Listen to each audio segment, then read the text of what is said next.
Ladies and gentlemen, welcome to ETN, Europe's favourite technology show. The only technology show. The only technology show you need. The only new media technology show that you need. Today is Tuesday. It's the 20th of January. It's the day after Blue Monday, which I found out the other day is the most depressing day of the year, which also fell on my birthday.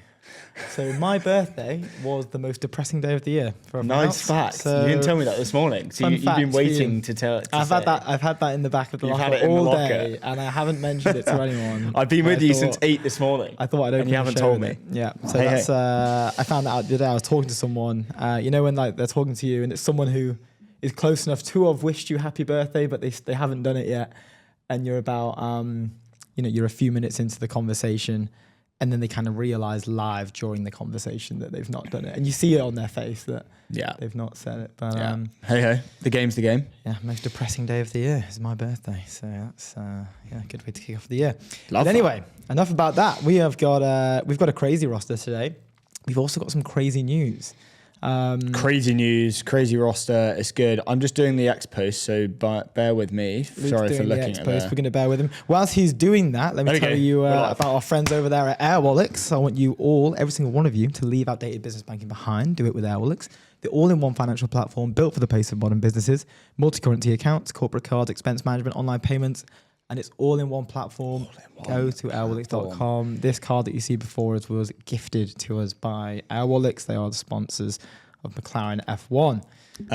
Awesome stuff. We have a mad order of play. Before we do that, let's just do the roster of order of play. Okay, but I want to get these things on the show. Right, so 11 till 12, we're going to be chatting about all the stories and all of that kind of stuff. It's going to be good. Then 12 p.m. we have Ed Moore. He is the Chief Revenue Officer at Payou, massive company. You got them in. Do you want to give a bit of a bio? Yeah, it's going to be fun. So Ed is the Chief Revenue Officer, previously at Stripe, was also at Microsoft for 15 years. He was on the board of Stripe. He was on the board of Stripe. So he spent his whole career building, scaling monoliths, basically. And then took a move over to Payrails. So we're gonna jump into him and talk a bit more about the payment space, which can be fun. And then at 12:30 we have Siavash Gorbani. He is the co-founder of Stiller. They have publicly released it today. So exclusive, I guess, 2 hours post-release. They're going to be talking. You've seen a demo of the product. You said it was nuts. Yeah, so let me tell you a little bit about Siavash. Siavash is a beast. I first met Siavash the beast. When he was an advisor for Convergence, my previous company. And a little bit about Siavash's background. So he co-founded a company called Ticktail. Him and his co-founder scaled that and were acquired by Shopify for I think something like 18 or 17 million. Then he worked at Shopify as VP of engineering, like director first, then was VP globally. He's also an advisor to Synthesia, and Stiller raised, 5 million from General Catalyst. We can ask him about the raising story because it's nuts. I'm not sure just below 5. I believe it's 4.2. 4.2. Okay, nuts valuation as well. From our friends over there at GC, which is awesome. I asked him. Him and I were speaking over a call the other day, and he told me the story of how they raised the money. I'm not sure if I'm allowed to say it, so I'm going to ask him if we can say it. You might get fired from the podcast, like the XAI guy. Yeah. I mean, who would fire me though? For jumping on a podcast. Would you fire me? I guess, yeah. Then it'd be a bit boring. You'd be screwed, wouldn't you?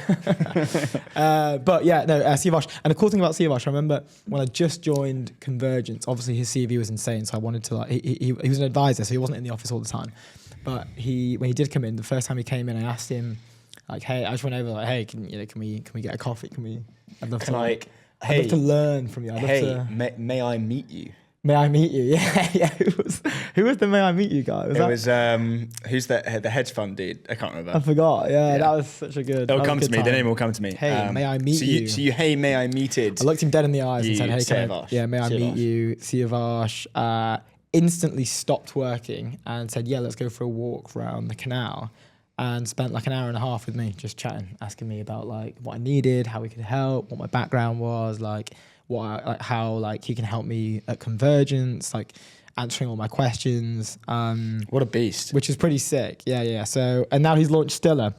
We'll play a demo before he comes on. I've already had a demo. It's absolutely nuts. What they're building is really cool. I feel like it's the thing that a load of enterprise companies are trying to do and not getting right. So yeah, like that's a good one to look forward to. He shared a customer success thing, which we'll pull up as well, which I've just remembered, so I'll get the link for you. But he posted on LinkedIn the other day of a Slack communication with between him and Legora. And he posted this. And one of the, I can't remember what her name, I want to say Corinna, something like that. She basically like on Slack Siavash and was like, oh, I can Stiller do this for me because I want to do this. Yeah. Within a minute, Stiller then replied, said, yeah, I can do that. Here's this. It's crazy. And then Siavash replied to that message and said, like, you heard it from Stiller. Like, you didn't need me. Dude, there are some more like nuts examples that he was walking me through on the demo yesterday. Just showing me all like, he just pulled up his Slack and was like showing me all the stuff. Yeah. And it's so funny because it kind of markets itself for you. Like even just solving a customer's problem, it can market itself for you with that in mind. He should do those screenshots more often. Anyway, so that's 12:30 p.m. It's going to be a very good conversation. Make sure you tune in for that if you're going to jump in and out. Then we have Alexandros Pantalis. He is the co-founder and CEO of Phagos. Phagos is a biomedical company, I believe. They reached out to me back in October. They've basically just done a Series A, 25 million euros, but it's the largest in veterinary health. And they've become the world's first authorization. It's the first authorization in the world to market personalized veterinary phage-based treatments. Super interesting company. We're going to jump in, and it's going to be good. That space, just quickly, there are a lot of things happening, and you heard this correct. There's a lot of things happening at the intersection of cattle and technology. There you go. Like cows. Like I'm seeing somebody build Whoop for cows. I know it sounds weird, and I think it's at a nuts valuation. I can even just quickly search. I mean, obviously cows are very different to sheep, but don't sheep just try and kill themselves all the time? I don't know. They run into fences and get stuck in fences and I think they're just apparently they're just a nightmare. I'm not aware. I've just searched Whoop for cows. I imagine cows are very similar. Yeah, maybe. I don't own any cows or sheep. It's quite hard to do. Not in your flat in Little Venice. Living in London. But I've just Googled it now, and the first thing that's come up is an article from 2016, which is Fujitsu made a wearable for cows. So maybe actually they were before before Whoop. That whole maybe we were too early thing. Yeah. Maybe Will Ahmed got the idea for Whoop. Maybe he owns cattle from this article. Yeah, no, it's very possible. But no, yeah, it's all about but there's loads of stuff popping up. Super funny. It's gonna be cool. Something like the tech biospace. Indeed. Then our penultimate guest is who is it? Madeline Lawrence. She is the Chief Growth Officer at Aikido Security. Yeah. They are Europe's newest unicorn. Yeah, some trumpets for that, I think. It's only fair to play the trumpets for Europe's newest unicorn. There we go. They've just done 60 million Series B at a $1 billion valuation. A clean $1 billion as well. They're the only security. I think they're building out of, I want to say Amsterdam, somewhere like that. And they're the only company building. Oh no, somewhere like that. And they're the only company building out of that space. And they are European only ones building in this in Belgium. Niche in Belgium. There we go. And then everyone else is in the US, I believe. US and Israel. There you go. They're taking on the whole of the market from Europe, which is very, very cool, very exciting.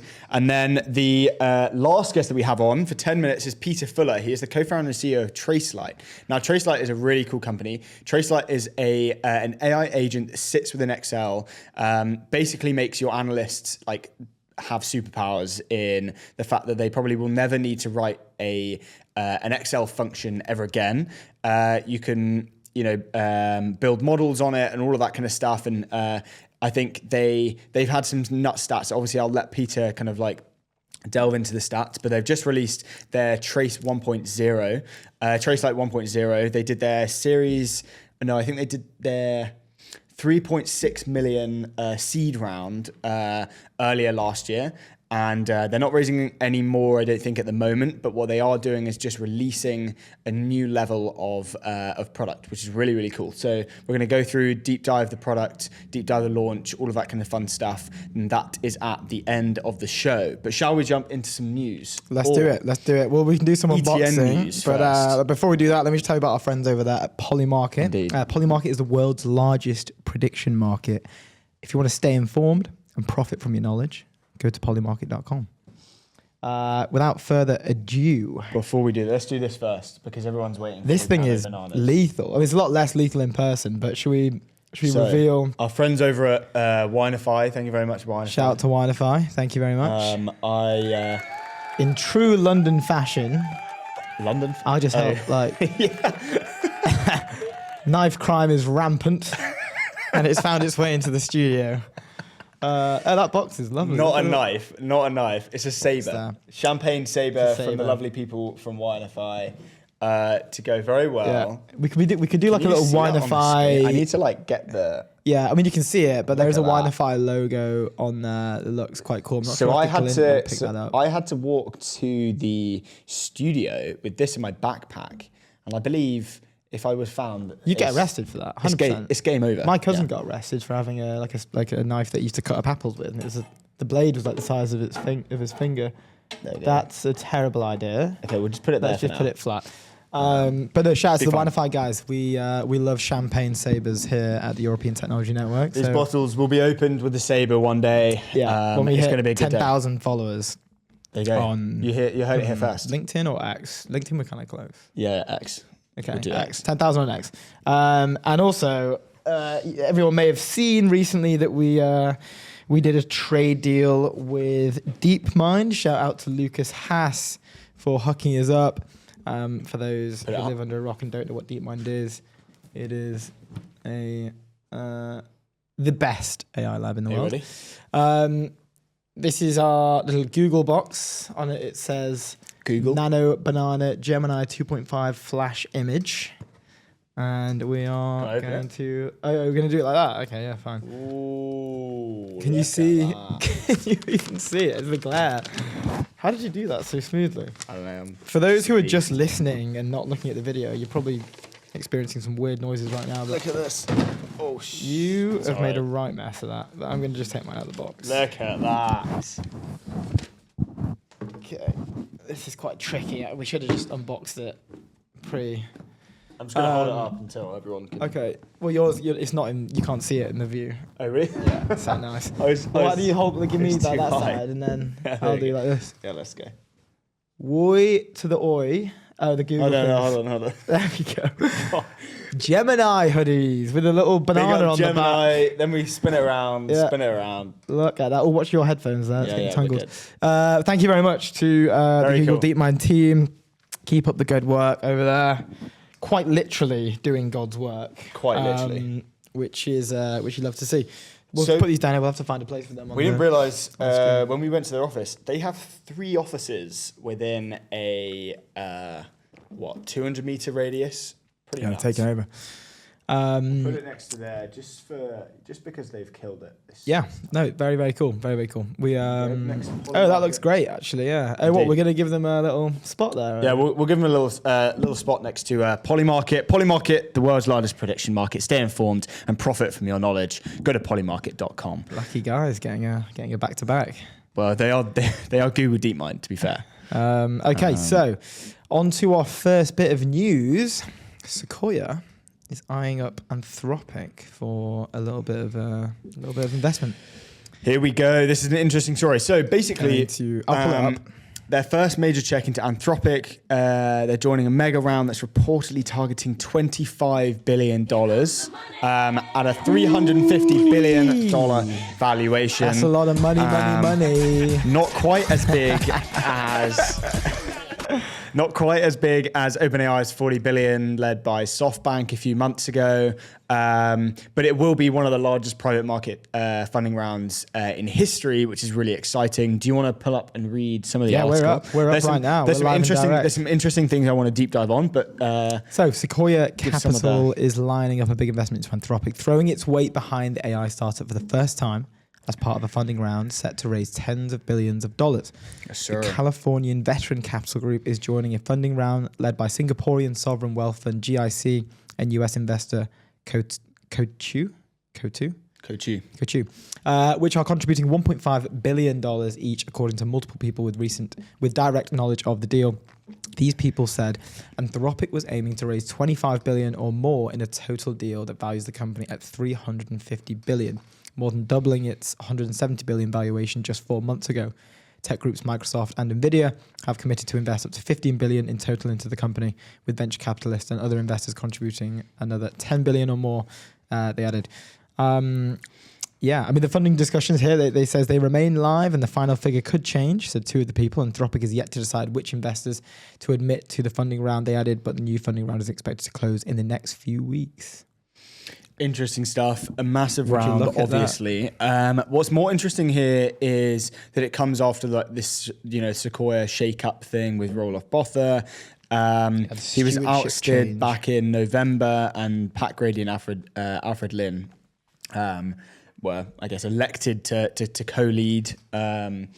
And it's around. So Roelof said this Anthropic. Oh no, actually, one of the co-leads, I think it was Pat, said this Anthropic deal is around where the company is so big that it's gone from a VC investment to a stock investment. They said Sequoia own a ton of both OpenAI and xAI and are very bullish on the idea that this is not a race to be won, but that they will reach that they will each have their own capabilities. In a sense, basically saying, Sequoia, it's worth indexing all of them. They obviously have investments into xAI, OpenAI, and now hopefully soon in the next few weeks will be Anthropic. And so it's worth, instead of doing this like kind of venture play where it's kind of like a power law, it's worth indexing over all of them. I think that's very telling because a lot of people, I think there was some prediction in the predictions for 2026. They were saying in a lot of the articles that were talking about this, they're saying like it's not an AI race. Like nothing can be won. Everyone can win in their kind of own way. And so this is like a direct, backing of that idea that Sequoia is now like, we're going to index the whole thing. We're going to we're going to spread our bets and basically like underwrite the whole kind of like multi-model world, as they say. Different labs win kind of different wedges. Is it enterprise? Is it consumer? Is it like coding, regulation? All of the other whatever. Like bunch of models playing. Might as well invest in all of them.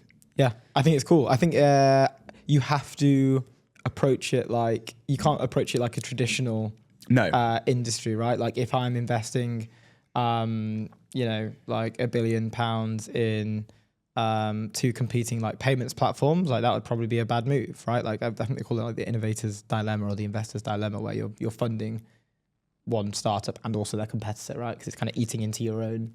Well, that's what, so.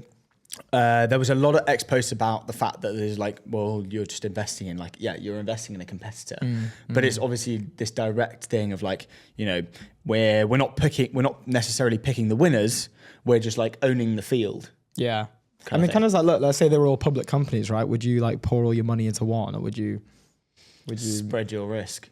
I mean, I'd want to own all three. I wouldn't just be like, I'm only owning this because these guys are definitely going to win. Do you know what I mean? Yeah. I'd lean towards, but you don't want to bet against Musk. I was going to say I'd just like put all my money in OpenAI and Anthropic. But then like I'd want a little smidge of xAI as well in there probably, Yeah. Not sure if it'd be a 33 there. I'm not sure how I'd give that up. Does that mean this is not financial advice, by the way? Does that mean you'd also want Ryanair stock if Musk I am super long Ryanair. As a frequent Ryanair flyer, I'm incredibly long Ryanair. I saw the back and forth between them. We can get some stuff about them later, but thing that made me laugh so much was when like the Ryanair CEO, I forget his name now, but he came out and he was like Musk is an idiot. Like he knows nothing about like the physics of flight and like drag. And I was like, he is the founder of SpaceX, mate. So I think he might know a thing or two about that. He might know a little bit about that. But yeah, the Ryanair CEO is making me laugh as well. But obviously, yes. So this Anthropic deal is a they're going to like mega sovereign funds, mega hedge fund vibe. This isn't like a private investment. This is now like, there was talks about them gearing up for an IPO. Obviously, they've signed lawyers, talking with bankers. It is happening. This will be, I think, their last private funding round before an IPO. Yeah. And possibly one of, if not the biggest IPO in history, which would be really cool. I think it will happen this year. That's gonna be nuts when they all SpaceX, OpenAI, and Anthropic do all launch. But I think the main headline here isn't like, reading those numbers, it's not surprising, right? I think we've previously covered that they were doing $350 billion valuation. Yeah, there was a comment on one of the X posts that was like, just another Monday. Yeah. Well, I saw another one like taking the mick a little bit. It was like breaking, AI lab raises more money. And that was it. And everyone just like, it's kind of just like the same thing. Like breaking, number gets bigger. Same stuff, different day. Yeah. But yeah, I think the heading is more like Sequoia is getting stuck in. Especially after this whole thing happened in November. It's like, because that was why he got ousted, wasn't it? It was Roloff. I think there's a thing in the article that talks about Roloff basically disregarding the fact that there's no point putting more money into something when it's not going to yield any more results. But in charge, Sequoia passed on previous funding rounds for Anthropic, was wary of the concentration of VC investment into a handful of highly valued startups, arguing that venture capital was not an asset class. He said in an interview last year that throwing more money in Silicon Valley doesn't yield more great companies. Indeed. Which is an interesting take, and that's obviously why he's been ousted. And then this is like a clear play of, okay, they're going to go, obviously we're going to go and invest in Anthropic. If we want to own the whole stack, we might as well go and do it. Yeah. But big deals happening, numbers getting bigger, always a good thing. We love it when numbers get bigger. We really do. But we have another interesting one to go back to us for now. Something closer to home. A little bit closer to home. Our friend Matty over at 11 Labs is in talks of raising $11 billion. No, he's not. He's in talks of raising at an $11 billion valuation. That'd be real nuts. That would be real nuts. The news seems less good now. Yeah, sorry, everyone. Sorry. Let me play some. Let me play some money for our boy Matty as well. Hey. So it's in funding talks at an $11 billion valuation. So I'm not sure if they're going to comment on the If figure. they do this, by the way, the UK's most valued AI startup. Yeah. Very, very cool. Which is absolutely huge to the news. team. You love to see that. This is just 4 months after the company was valued at $6.6 billion as well. It's funny because Lovable and them both had a 6.6 bill valuation. Yeah, at the same time. 6.6 seems I think, to kind of be that number that they like. Yeah, that's like a fun number. I think Anton commented on one of Matty's LinkedIn posts, or maybe it was the other way around. I can't remember. Whose startup's gonna 6.6? Fun, sort of thing. Just like, wow, just imagine that's the level that you have your banter on. You've also got 6.6 billion net value. Yeah, nice, pretty cool. But let's talk a little bit about the article. 11 Labs is in talks for new funding that would almost double its valuation to 11 billion within months and transform into the UK's most valuable AI startup. The AI voice generator company is seeking to raise hundreds of millions of dollars from investors, according to people familiar with the matter. The discussions come just 4 months after a secondary share sale, which valued at 6.6 billion. The people added that the talks were at an early stage and can still change. And then a little bit more background on 11 Labs in general. 11 Labs was co-founded in London by Polish entrepreneurs Maciej Staniszewski and Piotr Debkowski. I think that's right. In 2022, and has been backed by venture capital investors including Sequoia, Iconic, and Andreessen Horowitz. Its latest funding talks could propel it to become the UK's most highly valued AI startup. London-based autonomous driving company Wave still needs to get their founder on. Was in talks in October to raise up to 2 billion of new funding at a valuation of about 8 billion before taking the new money into account. And then also Nscale, the Nvidia-backed cloud computing startup, was valued at about 3 billion in September. You love to see it. More. I mean, I just think like Lovable and 11 Labs are on this crazy. Dude, it's nuts. So there's another thing in this article. It says 11 Labs had previously raised $180 million of funding in January 2025 at a $3.3 billion valuation. Then raised in September, doubled its valuation to 6.6. So it didn't raise, it did a secondary sale, offloading $100 million worth of stock at a $6.6 billion valuation. At the time, the company said it had an annual recurring revenue of around 200 million. Yeah. Then they've just hit when was that? Was that last week? They just hit $330 million in ARR. Yeah. Now potentially raising probably in the 200 to 300 million dollar mark, an $11 billion valuation, which is wild. Yeah, they're on a tear, and that a good I feel a good indicator as to which European startups are on a tear is which ones do the folks in the US know. I just think that's always a good indicator. I was chatting to someone last night, and two of the companies that came up straight away was 11 Labs and well, the first one was Lovable. To be fair, I think they have a more marketing / growth styled approach just generally. Like their distribution is incredible. But they're a consumer product. Yeah, true. But it's just like naturally, part of that is their distribution is just naturally better. But 11 Labs is a consumer product first. To be fair. Still is. But based on what I'm saying is Lovables is very visual. Lovables is mainly consumer. Yeah, well, the virality is baked into the product, right? It's like I make something cool, I share it online because it makes me look good, type of thing. But yeah, you love to see it. It's just another homegrown, another European sort of leading the charge as well. I feel like Matty and Anton are the kind of figureheads for this like European technology. I don't know what you call it. I was going to say revolution, but it's a bit cringe to say revolution. Renaissance is cooler. So we'll go with Renaissance. Revolution. Yeah. We'll go with Renaissance. But it's another one to add to the table. I saw the other day as well. I think when was it when we had Luke Harries on, who's his title's growth at 11 Labs, but he's so much more than that. He was I think employee number 8. He's been with them since the start, which is awesome. Insanely cracked growth guy. He was telling us, I think we asked him actually that they'd done one deal that added 14 million ARR onto the books in one day. In one day they'd added 14 million ARR onto the books. And we asked was that one? And was the majority of that one enterprise deal? And I think 13.5 of it was one enterprise deal. Yeah. Which is crazy, right? Well, I remember their tweets coming out about the fact that it was it's 11 Labs has added 14 million ARR in one day. And then the tweets were well, no. Obviously, those deals have been going on for a while. It just got signed that day. But then we obviously asked and we were like, okay, well, how much of that was a deal that, they're not just going to come and sign it in a day. But when they do sign, that's a massive deal. It's a $13 million deal. It's absolutely wild. I mean, the AE who slung that thing, I'm sure Matty's probably on the calls as well for something that large. I'd imagine, actually. Yeah, he probably is. But, yeah, he would be. He'd run those deals, surely. I don't know, maybe not. Well, he'd run sign-off. He'd run, final exec meeting, I'd assume. But the AE's probably driving it. Yeah. From it would need a close. signature. But I think they'd have an executive call. 40 million is a lot of money. That's not a standard ACV contract, is it? No. 14 M's is a lot.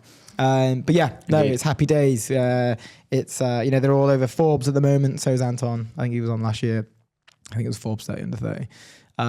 But yeah, another EU. Another story for 11 Labs. Titan. Congrats to 11 Labs. Maybe it's a manual applaud. Manual applaud. That's another manual applaud for Airwallex. Leave outdated business banking behind. Airwallex, the all-in-one financial platform built for the pace of modern business. Multi-currency accounts, corporate cards, expense management, online payments, all in one place. Go to airwallex.com. They gave us a McLaren car, so you got to come. You just got to go there. You just got to go. Up next, we have the X offering 1 million article prize. The slop challenge, the slop games. Yeah, so this is a tweet. Cool. So just checking with our producer, Marcus, is it cool? This is a tweet just so it's We can do like the X show. Yeah. I'm gonna pull this up. This is nice graphic, by the way. I saw Beeple's art piece. Did you see that? Beeple's piece. I'm pretty sure it was referring to this. Let me just sort of share this on X. So there's no sounds to this, but this is just a nice graphic that Nikita has thrown on there as well for everyone. But Nikita says, ladies and gentlemen, we're giving 1 million to the top article posted on X. You have 2 weeks. It's time to write. For those who don't know, X recently introduced a more of a long form strategy, which is like article writing. So traditionally it had that character limit of, I think, 280 or maybe even less, 140. It was 140, then 280. Then moved to 280. And moved up again, actually. So X have introduced this new way of sort of writing. It's long form now. Anyone can write. Anyone with a premium account, which I think is like $6.99 or something a month, can write long form posts. They're called articles. I think initially when they first released the feature that they were pushing them a little bit more. Like you were seeing a lot more articles pop up on your feed. I think they were like the algorithm was favoring individuals writing articles. We covered Lulu's one on the everything is fake now. And for those who have been on X and I guess sit in the tech space or sort of any space adjacent to that will have seen Dan Koh's recent article, which was how to change your life in one day, I think the title was. The major bag fumble. But yeah, he posted that like the day before this was announced. So like there's a whole thing about like, is he owed money, blah, blah, blah. But yeah, so Nikita goes on to... which, by the way, it has 140 million views. Yeah, it's a nuts amount. I've not actually read it, to be honest. But apparently it's pretty good. But Nikita shares down on the thread. So we're trying something new. We're giving 1 million to the top article of the next payout period. We're doubling down on what creators on X do best, writing.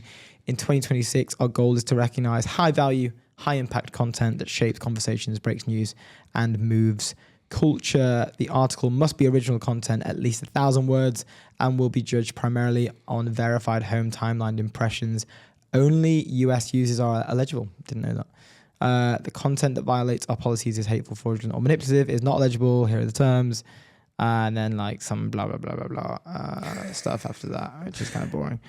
I'm just in here, but Dan Koh comes out. How about this pay period? Gets 3.2 thousand likes. So yeah, Dan Koh is the person who he wrote an article. It was the most viewed article out of all the articles that were in, and it was posted like 24 hours before. I know a bit longer actually. I think it was like a few days before Nikita announced it. Which is funny. Also, friend of the stream, Molly O'Shea says, so this is why thought leadership is on the rise. Brian Johnson also drops a comment. Going to drop some bioerotica. Thank you for that, Brian, on his recent tear that he's doing. So I wanted to deep dive why they are pushing into this. Because obviously, like, you know, historically, the Substacks of the world have been like the main place where the writers go. Then Beehive is now taking a lot of the market share. Is X trying to move into that? I don't know. Obviously, like you've got emails that just, you know, you own your email list. That is like the one fundamental reason why you would own a Substack or a Beehive newsletter. But so people aren't going to like move away from their newsletter platforms. But the main benefit here is that like you're allowing people to like cross pollinate everywhere. So right on Substack or Beehive, and then you can then post your, like, say if you have like a free tier, you can post your free tier on X. It's like net positive, right? You're gonna grow. Yeah, just like recycle it. So I think the main benefit here for like Nikita and X is eventually, obviously, like there's going to be, and I think Nikita mentioned it. He was like, "Oh yeah," Nikita literally said, "There's going to be article Armageddon, right? It's going to be, it is going to be slot wars everywhere. Everyone's going to be using AI for X, Y, Z. You're going to have articles like literally like coming out of your ears, which is true. You go on X and there are articles everywhere. It's quite funny. Everyone is posting an article. Yeah, I remember when they first launched it, there was an article for everything. Yeah, but so obviously at the beginning, but then eventually it's going to start to like mellow out, and in theory the best writers will stick. The better writers will and so the idea is that this is my theory, is listening, is that the quality of writing is just going to stay, so it's going to go up, but then obviously you're going to have all the like the slop as well, and eventually the slop will kind of die down, but then you have all the best writers in the kind of top 10 percentile or whatever. Okay, like a natural selection. Sticking, and they're like, oh, like I might as well keep cross posting because I'm getting good interactions. I'm getting, good traction from my articles. I might as well keep, cross posting, and therefore the net result for X is generally better writing on the platform. Yeah, survival of the fittest. And then writer. Over time, there'll be less AI slop and more human craft and creativity. But it's like a mental shift. It's like, oh, like I can cross post the free parts of the articles on X. So more impressions, more signups, etc. It's like a net positive for the writer, and therefore a net positive for X. That's like, I think, the fundamental key play here. That's your hot take. Hot take right here. You had to hear it here. I agree. I think it's weird that, not weird, I think that this is overarchingly like part of like a newer shift, a very new shift that we're kind of seeing away. We've been so plagued by short form everything. I love the articles, by the way. Yeah, I think they're cool. I think they're so they're great. good. I think it's just a great way of like, you're scrolling through X, usually short post, look at a thing. You can either bookmark it for later, or like if you have time, you spend a good 10, 11, 12 minutes or whatever it is, like reading this article. It's like so much better for you. So I feel like I'm health maxing when I'm reading these X articles. That's a push. I also feel like You know how last week we talked about people that watch films and pretend that that's productive because they're no longer just scrolling on TikTok? You are that person. But even worse, because X article is shorter than a film. Please continue. I'm health maxing. I'm also... actually, that is the only point. I'm health maxing. Game over. That's what I think of that. But I think that we're seeing like a new transition, a very new transition away from the sloppified stuff. I think that that there's this yearning for human craft. Yeah. What's so said weird that actually in his X post was Sequoia. Really? In a hiring X post, he said. We're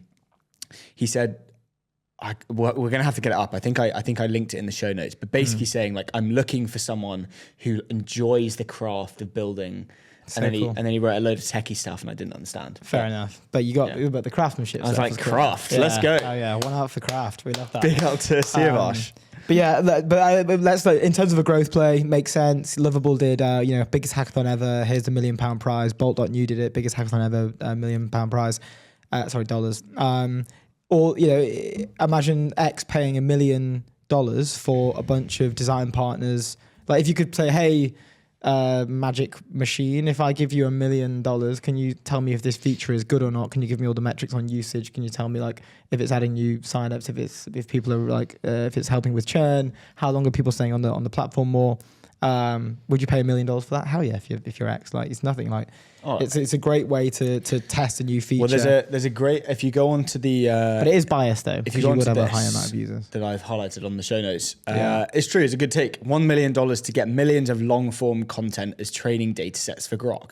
Let's see this. What a great take. It's so true. It's like a classic. Oh, we might as well pay $1 million. The arbitrage of you can just they're saying you can just take whatever you're going to earn from more users using the platform over time. Pay the $1 million. Like it's a great growth play. Yeah, classic growth play. That only got 700 views, by the way. That should be. I've not shown it. Shall I show it? Thanks to Murat Khan Koylan. We'll give. Murat Khan Koylan from Toronto, Canada. What a beast.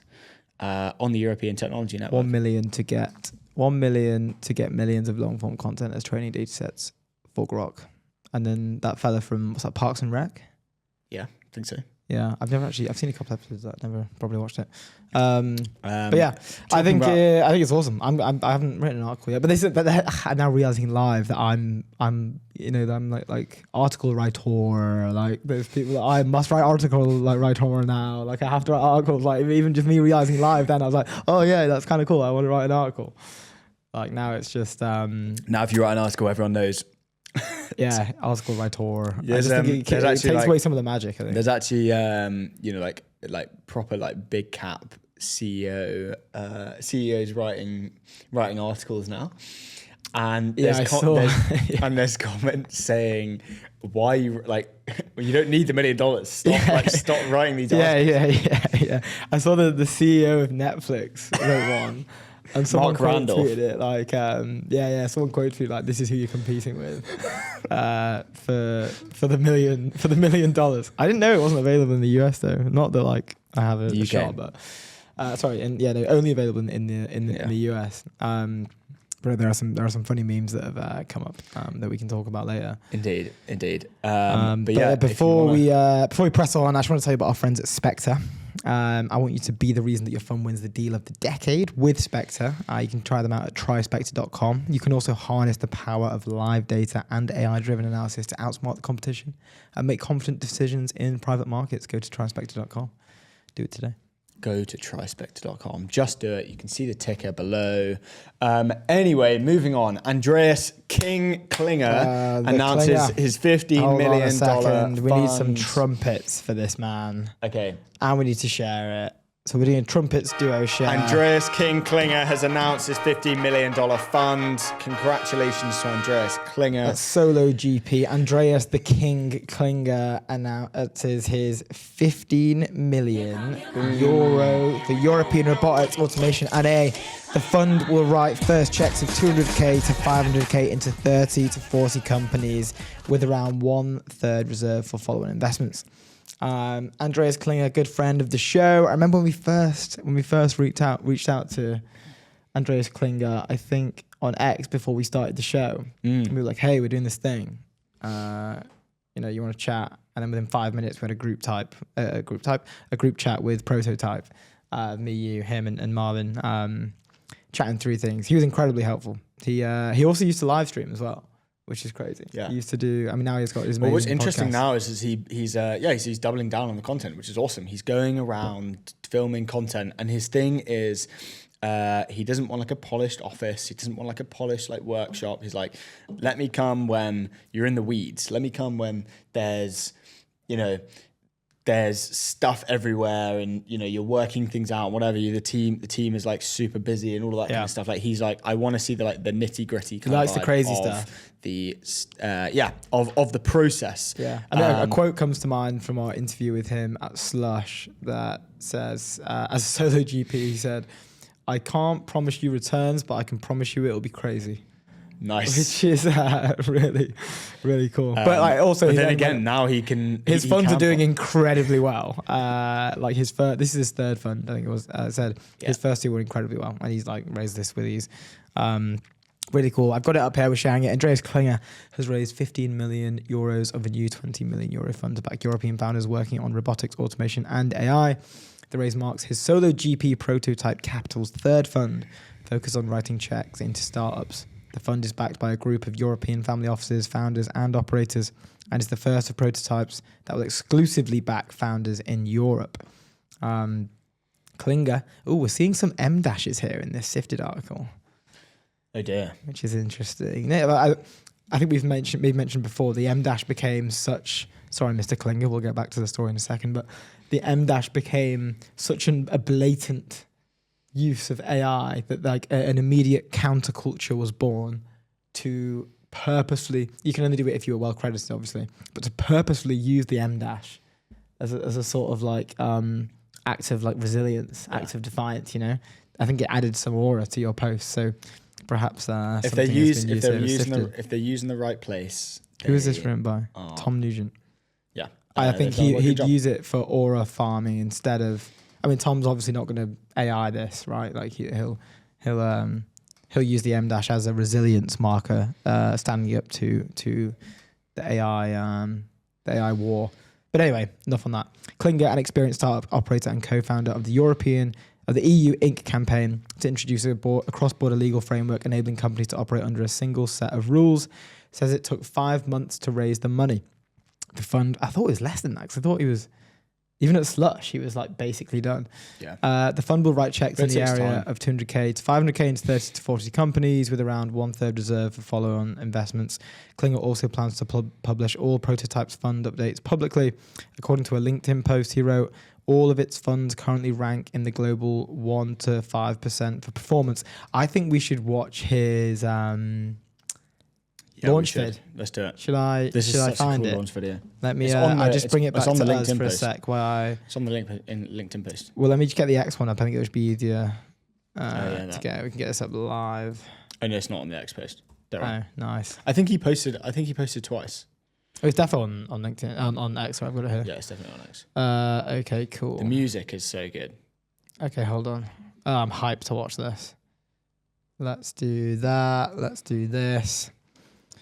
Okay, yeah, that should be sharing. So just quickly, Andreas Klinger posted this earlier. Only needs a few crazy ones to fix the continent. Let's be crazy. I got something to announce. We're launching Prototype, a new fund fully focused on Europe. Small fund that punches way above its size. With it, we back what Europe is world class at: robotics, automation, manufacturing, and anything that requires hard engineering. First check, first round, as early as it gets. This is like email territory. You know, when it's like email of old company territory. Who did we chat to about that? Lawrence from Cloudberry. Yes. Yeah. Europe invented industry. We're the birthplace of precision manufacturing, the second largest manufacturing hub on the planet, leaders in automation and robotics, and yet we sell out our best tech to China. We export our best founders and most of our investment money to the US. That's insanity. What should we do instead?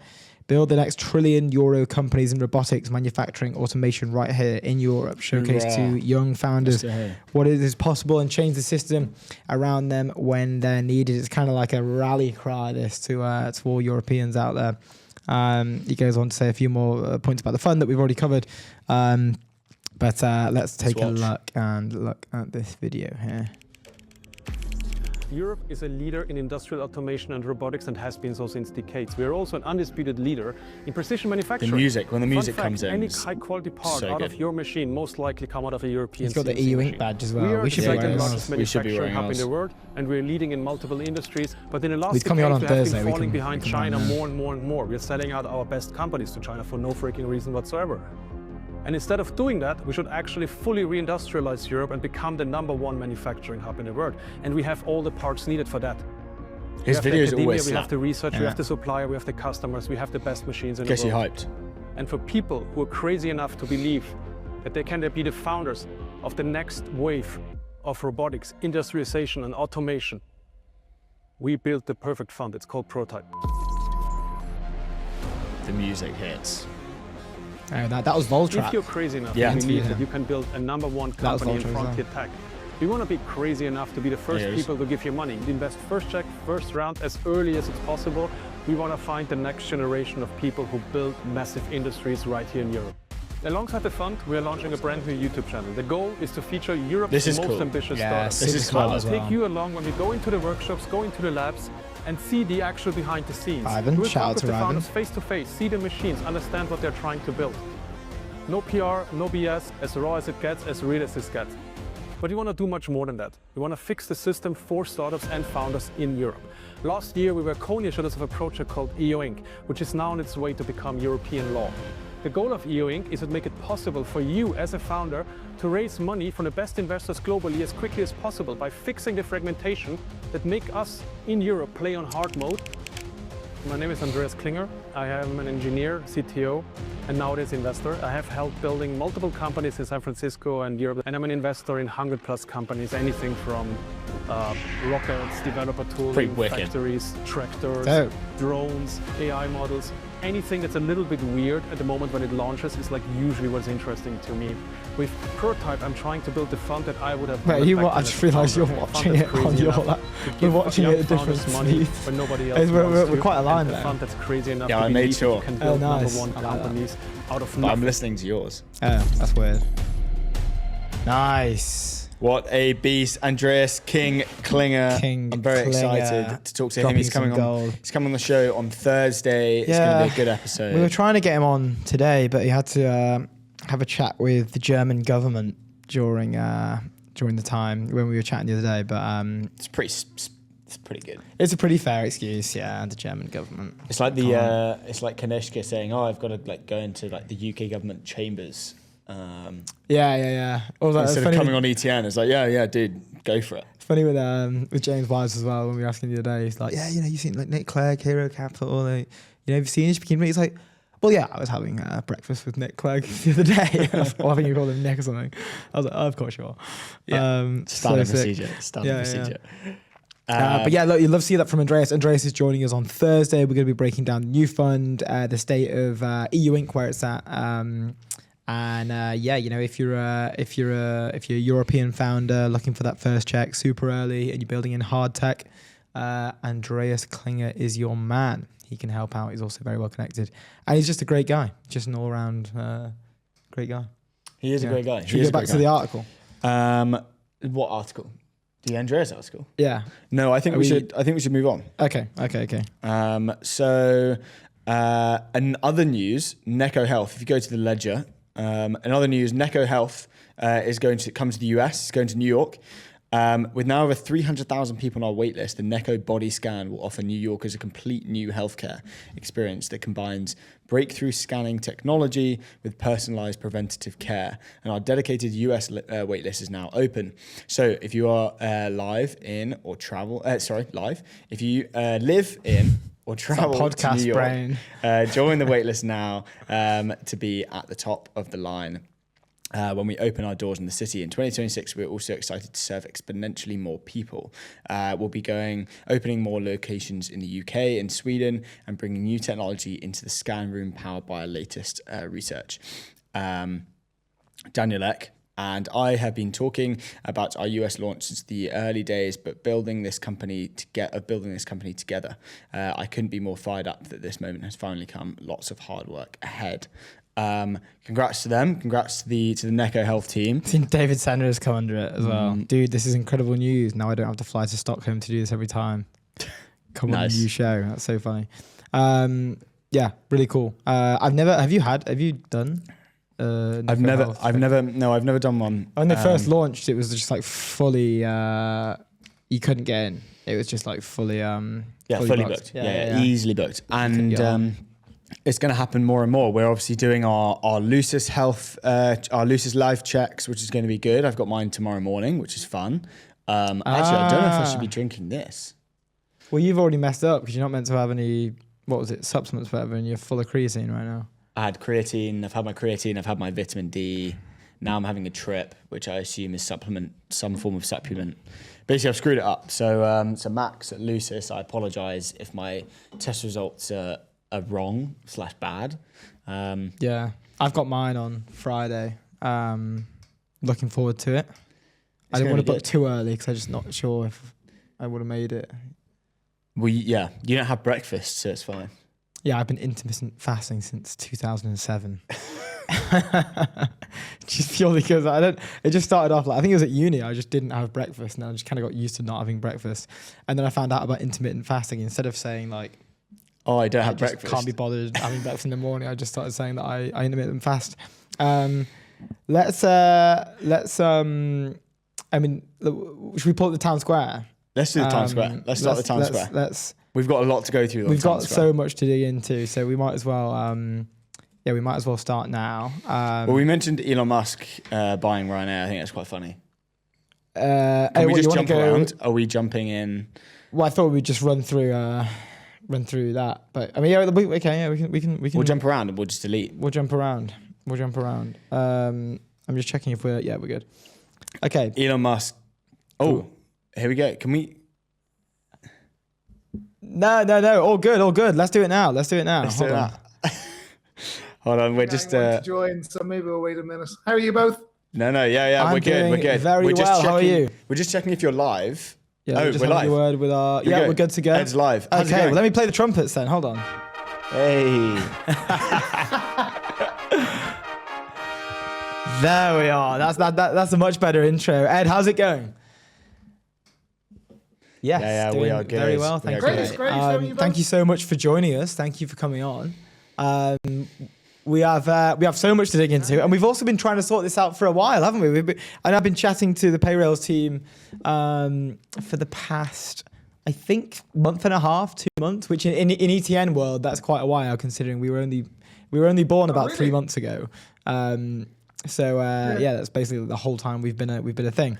But we usually start these conversations off by by sort of you explain sort of who you are, what it is you do, what Payrailz is, and then we kind of get into it from that as well. Yeah, cool. Cool. Well, look, thanks for having me on. So Ed Moore is my name, or Edward, but I prefer to be called Ed. Edward's when I'm in trouble. But Ed is my name. I'm based in Dublin, and I'm the CRO here at Payrailz. I've been here for just under a year. In the context of like Payrailz, what is Payrailz? Payrailz is a payment infrastructure layer that was built for enterprises. And so the core attribute or the core component of what Payrailz builds is an infrastructure layer that's modular, and ultimately that gives enterprises back the element of control. What I mean by that is large enterprises typically tend to build large infrastructure, particularly in payments. And the commonality of a lot of modern payments companies is you have to divest a large component of that infrastructure. And with Payrailz, we allow you to have a selection in the context of what modules you use and what infrastructure you use to continue to realize the current investments of that infrastructure investment you've made, and to scale and soar while using a modular enterprise platform such as ourselves. So we're really like an organization layer, if you want to call it that, for all the different components of payments across the journey. Nice. A and like before, like we dig more further into that, which I'd love to do. When we were sort of researching your background before the show as well, we noticed that, and when we were introing you earlier, we've been live for about an hour, but when we were introing you, you spent 15 years at Microsoft. You were also at Stripe on the board as well. And then you spent your whole background sort of building the current monoliths that we have available today. Stripe being one of the most valuable private companies in the world, Microsoft being a household name and one of the most valuable companies in the world generally. What was it in Payrailz that made you think like, oh, I gotta go, right? Most people are probably happy where they are, but to make the jump, and there must have been something special in Payrailz, and we'd love to hear about it. Yeah, of course. As you said, I've spent 15 years in Microsoft, started in Australia, worked across Europe, spent a lot of time innovating within Microsoft, launching Office 365. So I launched that across Western Europe, and we built a lot of modern automated billing and provisioning systems, which are today very common, but back in 2009, that was quite innovative.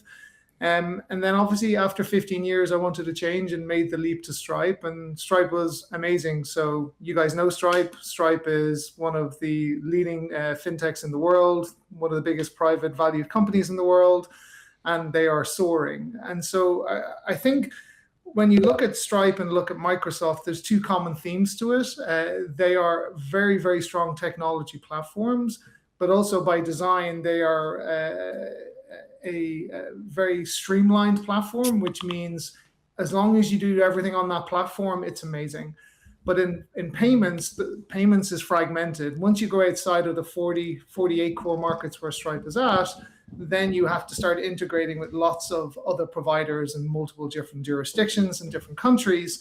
And that's where the infrastructure layer gets really, really complicated, because then you basically need to build your own in-house organization layer or infrastructure to manage this spaghetti junction of multiple players, be it PSPs or payout providers, et cetera, et cetera. And so during my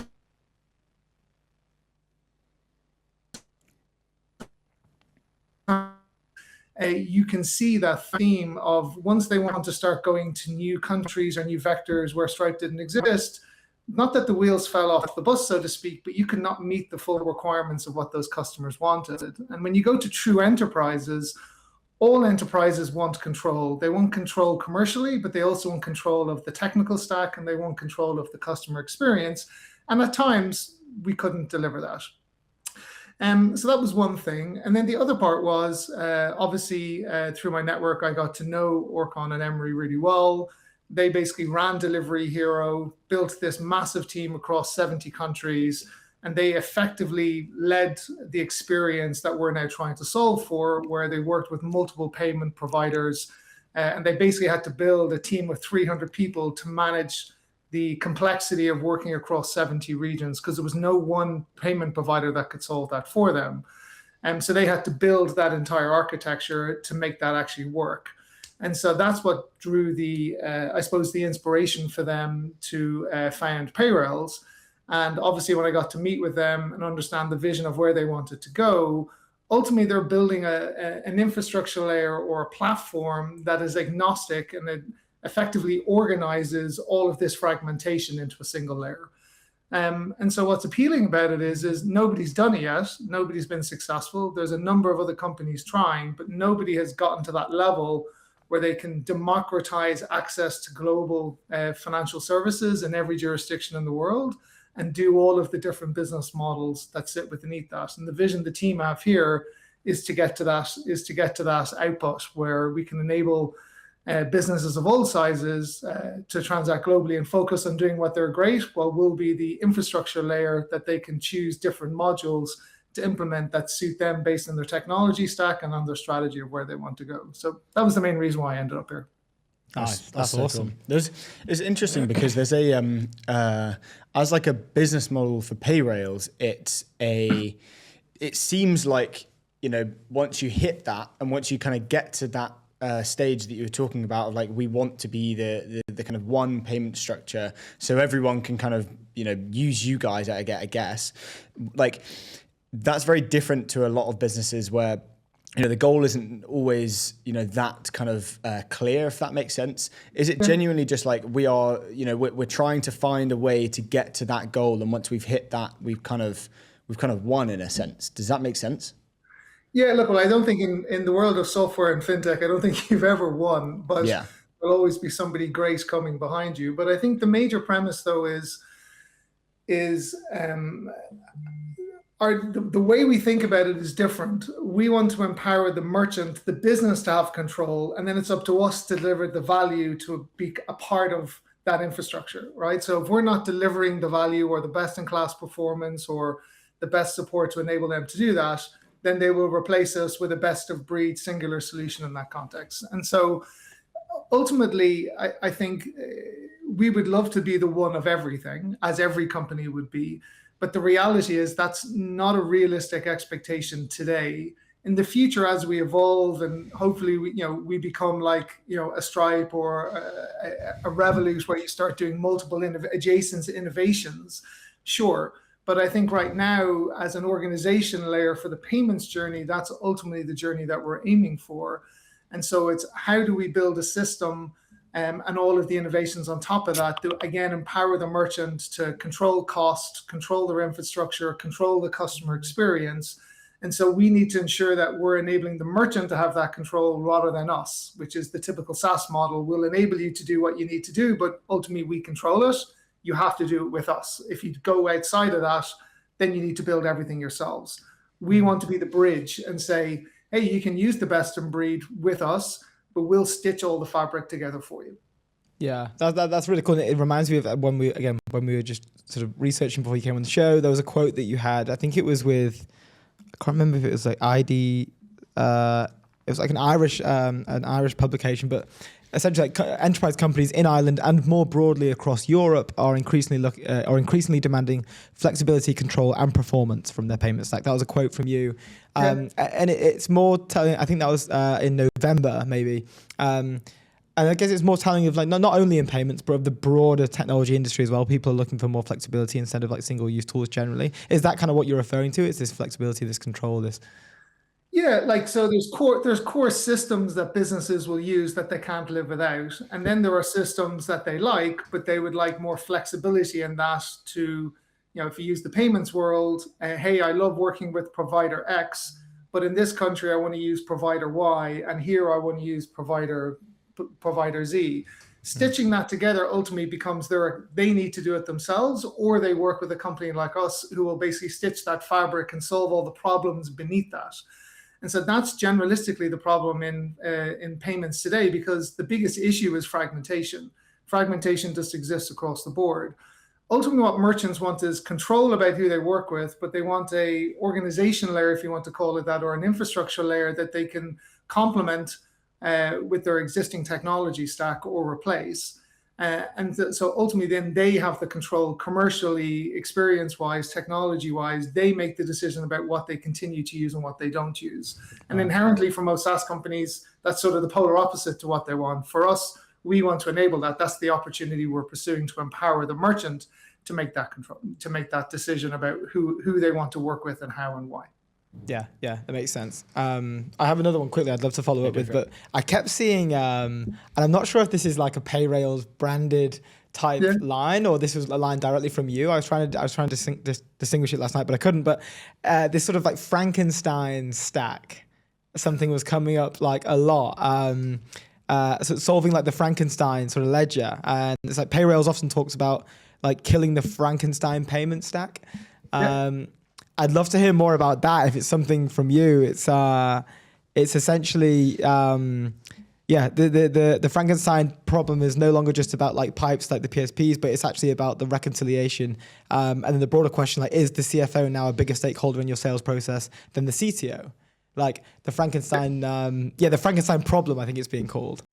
Yeah, well, so if you look at traditional enterprises who aren't payment companies or aren't specialists in that domain like we are, then architecturally you would define us as they are building a Frankenstein smorgasbord of APIs stitched together. So I don't think we've called it a Frankenstein, but I think you could argue that it is a Frankenstein. They're putting all these different components together. And by doing that, the data, the logic, all of the premises that you want on your business, you have to try and stitch that logic across multiple providers, which means it sort of becomes like a Frankenstein. You're borrowing bits and pieces from everybody, right? Yeah. And so what we ultimately are trying to define is saying, hey, you can continue with that Frankenstein, but we can complement that with a best-in-class payments infrastructure platform where you can use other components of our platform, or you can replace a large component of that stack to allow us to streamline those operations. And so as you were saying, there's like two parts to it. There's the technical aspect of simplicity of integration and management and how it works with core applications within the customer. But then the other part of it as well, for the office of the CFO, one of the major issues I've run into in all my times in payments, you may sell a deal, but the office of the CFO says, hey, how do we reconcile it? How do we report on it? How do we make sure our order data and our transactional data is aligned? And so because we're agnostic by design, we effectively solve a lot of those problems because we obviously have modules around reconciliation. We have modules around unified reporting, around performance and fee monitoring. So even if you're using multiple providers, we can be the fabric that stitches all that together for the office of the CFO, while also for the technical teams, we can have a single integration layer, if you want to call it that. So they don't have to work with all of these individual parts. We can be the layer that actually has all those for them, and they can switch it on by design. Yeah, makes sense. And so when a prospect comes to you guys, is it we'll tell us what you want and we'll help you build the almost like the infrastructure behind it, and it's like every customer is different, or is it kind of not one size fits all, but do you know what I mean? Is it you're building specifically for that customer and their like specific needs? Yeah, no. So if we had to be bespoke, we wouldn't really be a software company. We would be a service integrator in that sense. But of course, customers do inform our roadmap a lot, right? So we work a lot with our existing customers and our prospects. They do help inform us about what's value for them. And so it is a little bit of both, to be fair. But like primarily, we have a roadmap. We have a clarity of what we're building and where we're going. Obviously, we validate that with customers. And then when customers come on with feature requests that they want and they're keen to use it, if it makes sense for us to do it, of course, we will build it. But have we built every single setup that we need globally? No, of course not. We're still scaling. And so the customer is the best source of feedback and inspiration for us. So we're constantly validating and verifying everything that we do with customers. Yeah. Speaking of roadmaps, I mean, previously Payrailz has described itself as the operating system for profitable growth. I would love to know sort of how is this, what are you guys looking forward to in 2026? What does this mean? Is this, I'm assuming this is like a large part of what you guys are doing for the next coming year. Yeah, look, a core element of our prioritization is really again around that leverage and control. So, we want to help teams make decisions faster without effectively having to rebuild their technology stack. And so we want to move to a world where they can actively optimize payments and get the right output out of that, be that cost or performance or customer experience. If we really think about like innovations we're looking at building on, it's really continuing to do that joint build with customers, but also start building out an intelligence layer that sits across our infrastructure. And so I'm sure you've had lots of AI companies through this forum. And so, you can't ignore that. But like I would say, I would really call it an intelligence layer that sits on top of our infrastructure that, again, empowers our customers to be informed, to have clarity. And once they have those two elements, that gives them the control and the ability to make the right decisions for their business, be that optimizing different things around growth expansion into new markets, or optimizing their cost base, or optimizing their authorization performance or fraud performance. Our core is giving the intelligence to their merchants to allow them to do that, while on the same vein, solving all the complexity that exists in the context of understanding those elements between either reconciliation or things like understanding their fees and their costs that they're paying across the multitude of providers. Mm-hmm. And I wanted to ask about, so obviously like digital wallets is now like the kind of thing, we've moved from like cash to then cards, digital wallet stuff. Like, is there anything like on chain? We have a few like kind of stable coin companies coming on the show. I wanted to know whether Payrails is ever that's ever part of the kind of roadmap for Payrails or not at all. Yeah, look, it's on the roadmap. It's something we're continuously assessing with our customers. Obviously, there's some really interesting use cases around money movement and the instant settlement of those funds. And then also a lot of remittance companies are looking at that from an erosion of FX, if you want to call that, from a cost perspective. Obviously, that potentially over time, as that global acceptance of that grows, we may start using that in terms of global treasury. And so the movement of money and the settlement of money and how you do that. So 100%, we're looking at that with our merchants. It is on our roadmap. And so it's something we're acutely looking at because there's a lot of noise about it. What we're really looking for is the application of use cases that enterprise customers want to adopt. And so there's a lot of curiosity and digging into that. And so we're just looking out for what are the core use cases that have broad application that will benefit our merchants.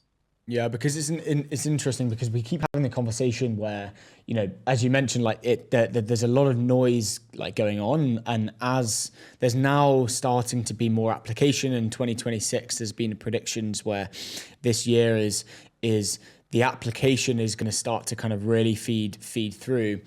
As someone who is kind of very high up in the company that can kind of go and capitalize on something like that, how do you think about it in a sense that? Are you kind of just waiting for customers to kind of come to you with a problem that you guys might not have originally solved, or within this kind of moving on chain stable coins, or are you going to try and kind of be more proactive about it? How does it kind of work, or how are you thinking about that? Yeah, look, so I think for us, ultimately, I've probably said it about 5 times, is how we work. We build a lot of product through product ideation, but ultimately working with merchants, understanding use cases and problems we're trying to solve for. The primary output you see today is really about instant settlement and cheaper transmission of money effectively. So of course we're speaking to customers about that. We need to find use cases with them that they're keen on to delve into and solve those problems. And so ultimately, that's the continuous conversation. It's almost the same vein as agentic commerce, right? Again, that's a topic we're acutely looking at. But again, one of the questions we get a lot is, in agentic commerce is what's the consumer adoption of agentic commerce? And so I think with all of, ACP and UCP being launched, and I think Microsoft just launched with Stripe recently and Copilot, all of those surfaces are being transmitted into a checkout effectively. But the core question is, are we going to see consumers adoption into those cases? And so they're the questions our customers are looking out for. So they're biding their time to see, hey, when does that happen? But of course, we and they need to be ready And so again, that's why we're sort of delving into those topics. But ultimately, we need to find the use cases that will then transmit into value for our customers to say, hey, we want to do this.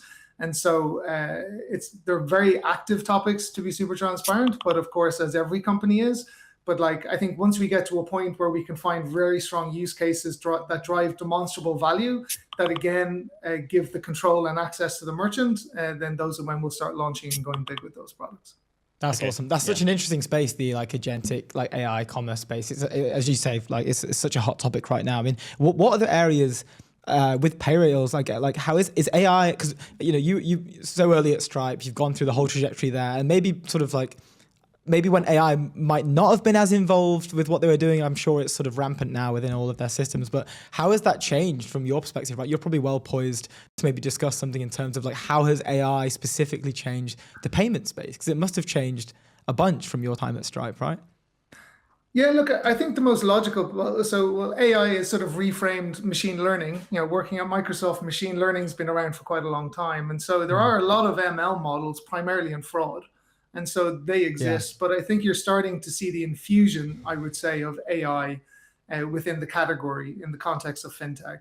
And so I would say it's infused rather than becoming the product. I think for us, it's a little bit different in that because we're trying to empower the merchant and give the merchant control, intelligence is core of that, right? And so building an intelligence layer that can inform them on the attributes of their payment stack about what works well, what doesn't, what they should change. Because if you take payments in general, outside of the payments community, it's quite, and it's a domain that's not well understood. And so how do you empower the generalist or the CIO to be empowered or the CFO to be empowered to make the right effective decisions? Because payments is really at the intersection of profitability. Because it's on revenue, its cost, and its operations, it's quite all encompassing. And so we want merchants to be proactive when it comes to payments. It is a strategic lever in driving growth from consumer experience, accelerating conversion at checkout, while also optimizing performance and cost and all of those vectors. That's where AI has a strong place to play, right? And so we're shaping that in the context of our current infrastructure and our data to inform our merchants saying, hey, you can optimize performance by doing X, or hey, we can reduce cost by Y. Do you want us to do that? And so like there's this inference that AI will do it all for you. I don't think there's any business in the world today that will allow an AI to make multi-billion-dollar decisions in changing the flow of their payments. Not today anyway, maybe 5 to 10 years from now. But the core is like you're giving the intelligence and the information and the context to make that decision. That's the hard part, right? Yeah. And then giving the faith that this is the right thing to do. So the other aspect that we're focusing on is the ability to have experimentation without fear of ruining production, right? So you do need to be able to experiment and iterate. And so if we can build an intelligence layer that delivers that, then allow the ability to experiment and test and iterate, and then the ability to roll that out and track and govern, that's for us is where we see AI as a really interesting layer. Yeah, that's awesome. I know we're nearly coming up to time, but I have another question. Just I'd love to ask it's about. I saw that Payrails had opened a hub in Ireland. I think it was in November, just gone previous year November. I'd love to ask you. Like why specifically in Ireland, and what is the ecosystem like there at the moment? Like why was that sort of a go-to choice for you guys? Yeah. Well, I am Irish, so I do know the market quite well. But like, I think the major reason why, in all transparency, is, and you hear this a lot, is access to talent. And so effectively what's been built in Dublin is you see every major tech company in the world, the startup scene is starting to accelerate there, which is fantastic. There's a lot of innovation happening in the market. But I think more generalistically, when we're looking to build out a brilliant company, you need brilliant talent. And so we're in Berlin and another of other markets, and we have amazing talent there. But the talent pool is very, very broad in Dublin. And so realistically, the major reason was talent access. And so because if you understand the nature of Dublin, everything's within a 4-mile radius. And so getting staff, if you get people, everyone's proximity-wise within a very, very small pool, which makes it very, very attractive because you can get great talent, and networking-wise makes it very easy to attract those people. Because once you start getting a hype, you pretty much hear it around the city that people start knocking on your doors, they become keen, right? And so a lot of recent tech companies have come there, and all the AI companies are, and so you see everyone sort of circulating around those types of companies. For ourselves, we want to be part of that, and because we are a high growth fintech, there's a lot of those other similar companies in that market. So there's a lot of learnings and potentially partnerships and optionality we can get from there. Yeah, that's awesome. Yeah, we're seeing a lot of that in like European hubs now, aren't we? Like London, the talent density is incredibly high. That's what people keep saying. Something that can be often overlooked in that sort of SF, like UK or SF EU debate, isn't it? Yeah, it does. Like, there's a lot of great talent, obviously, in the US, but like, there's amazing talent in Europe. It's just getting access to that and giving them the opportunities to participate. Ireland is an island, and so it's on the edge of Europe, but like it's in between the US and Europe, and so I think those benefits allow us to get a lot of talent here. And because there's a lot of fintechs and software companies here, the access to talent is fantastic. So that's the major reason why we're here, and long may it continue. Yeah, indeed. Absolutely. Thank you so much. We're a minute over, and we started 5 minutes early. And thank you so much for spending 25 minutes of your day with us. We really appreciate it. No worries. Look, hey, thanks for having me on. Much appreciated, and best of luck with ETN. It's fantastic. You guys doing a great job. So well done. Thank you so much, Ed. Really appreciate it, mate. Have a good one. See you soon. Great to meet you. See you, gents. Bye. Cheers. Bye-bye. Awesome stuff. Ed Moore, CRO at Payrails, everybody. There you go. Just a quick word from our sponsors. Airwallex, leave outdated business banking behind with Airwallex, the all-in-one financial platform built for the pace of modern business, multi-currency accounts, corporate cards, expense management, online payments, all in one place. Yes, go to airwallex.com. Up next is Siavash, co-founder of Stiller. Let's go. They've just be digging into. I tell you what, we can do his launch video. Let's do the launch video now. Yeah, let's get that up. Are you gonna play it at the same time as me? Yeah, I have to. Yeah, because otherwise I can't hear it. Yeah. No, I like it. I like your style. It's a sad day. So let's do. You can't hear. Anyway, today we're launching Stiller. Kaj and I spent years building Ticktail and later Shop and Shop Pay, a Shopify together. When ChatGPT launched in late 2022, we knew a fundamental shift was happening. Eventually, it was undeniable where things were heading. We left Shopify and started something new, Stiller. Stiller was a bet on a future that didn't exist yet. For months, it only barely worked, but each month we got closer, and eventually when our design partners started demoing Stiller to us and how it was... Their design partners are nuts, by the way. Oh, really? Yeah, how it was part of their teams, we knew it was no longer a bet, and it worked. Boom. I've got the video up here. What they're betting on, it says AI gives individuals superpowers, but it moves the bottleneck. Everyone can be 10 times faster. The problem isn't capability anymore, it's context, real-time context across entire teams and organizations. The decisions made in meetings just now, the Slack thread that changed the project plan, the insight your team agents did while exploring the code base. Boom. Interesting stuff. Yeah, let's watch. We're going to play. We're going to go and play his video. I'm watching it on LinkedIn. Ooh. All these tunes, they're just great. Yeah. Turn any meeting into a collaborative AI note. Already. Kind of vibing with this tune right now.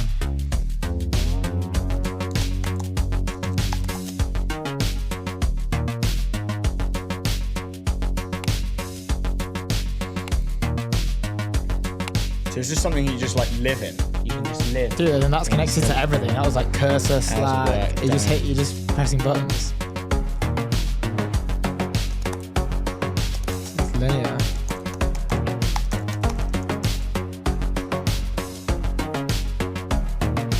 Mad.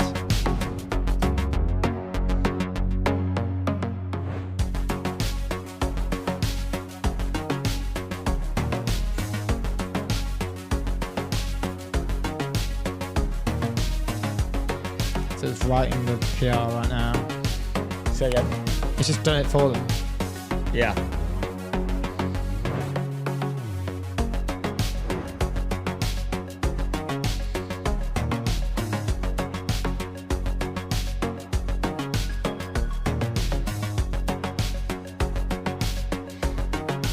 I love this song. You're gonna have to ask Siavash what this song is. Very snazzy. Yeah.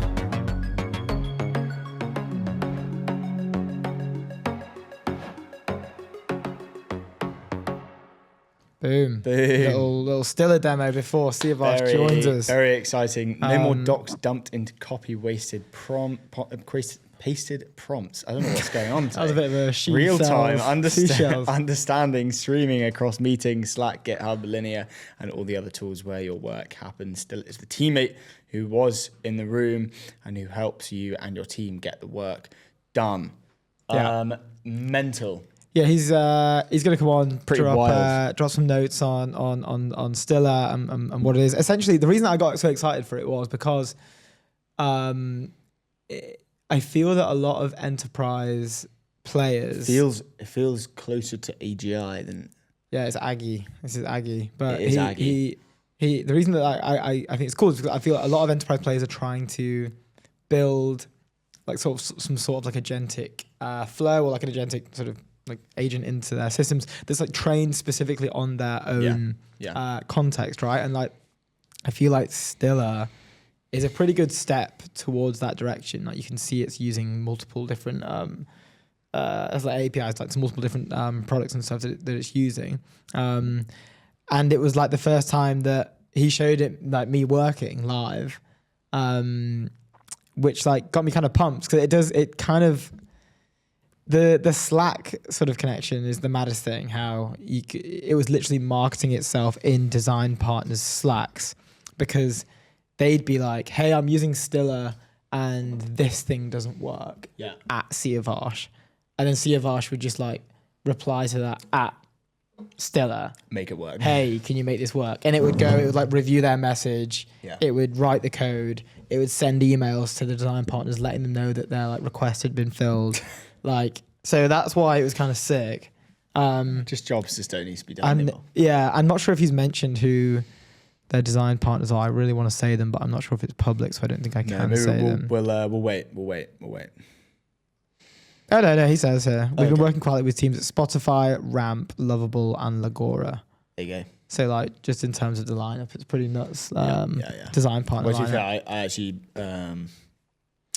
I mentioned Lagora right at the beginning of the show, so that's good that it's public. Yeah. Good to know. Good to know. Thank God for that. Anyway, Spectre, be the reason your fund wins the deal of the decade with Spectre. Go to tryspectre.com. Harness the power of live data and AI-driven analysis to outsmart the competition and make confident decisions in private markets. Go to tryspectre.com. Yes, sir. 2 do we minutes, have time to? Let's jump in. Let's jump into the town square. Let's do it. So where do you want to go? I think just start from the top. I'd love to just get a nice chronological run of this because it's kind of like dated to newest, most recent. Yeah. To be fair, we went on to the CEO named Ryan and then Ed jumped in. So we didn't have it up there, did we? No, I don't think so. Okay. Well, look, let's just start with this. This is kind of interesting. Every decade we get a new internet ad business. This is an interesting one. So, Signal. So basically, every decade-ish, we will get new internet ad businesses. Question mark. 2000s was Google. 2010s was Facebook. 2020s, OpenAI. Incredibly fascinating. So Signal. I mean, they can't. Yeah. I mean, is Google not also in the play of OpenAI in the 2020s? I think in terms of like launching large scale, I think OpenAI is like. But they just launched their new ad. They just launched their new ad.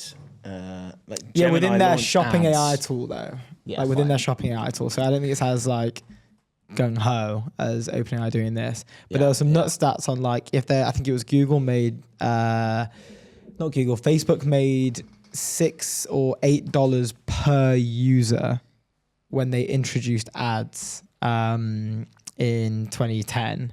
That was like the metric that they could kind of calculate off. Like per user, we make $6 or $8. I can't remember which number it was.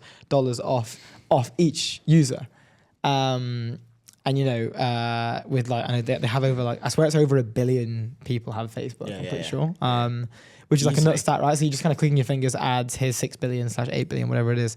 OpenAI has, I think it's last time it was kind of going public, it was 850 million users a week. So like that's got to be nuts. We have Siavash in the house. Okay, I'm gonna play. Siavash, what's going on, dude? We just finished playing the Stiller demo, by the way. Yeah. No, all good.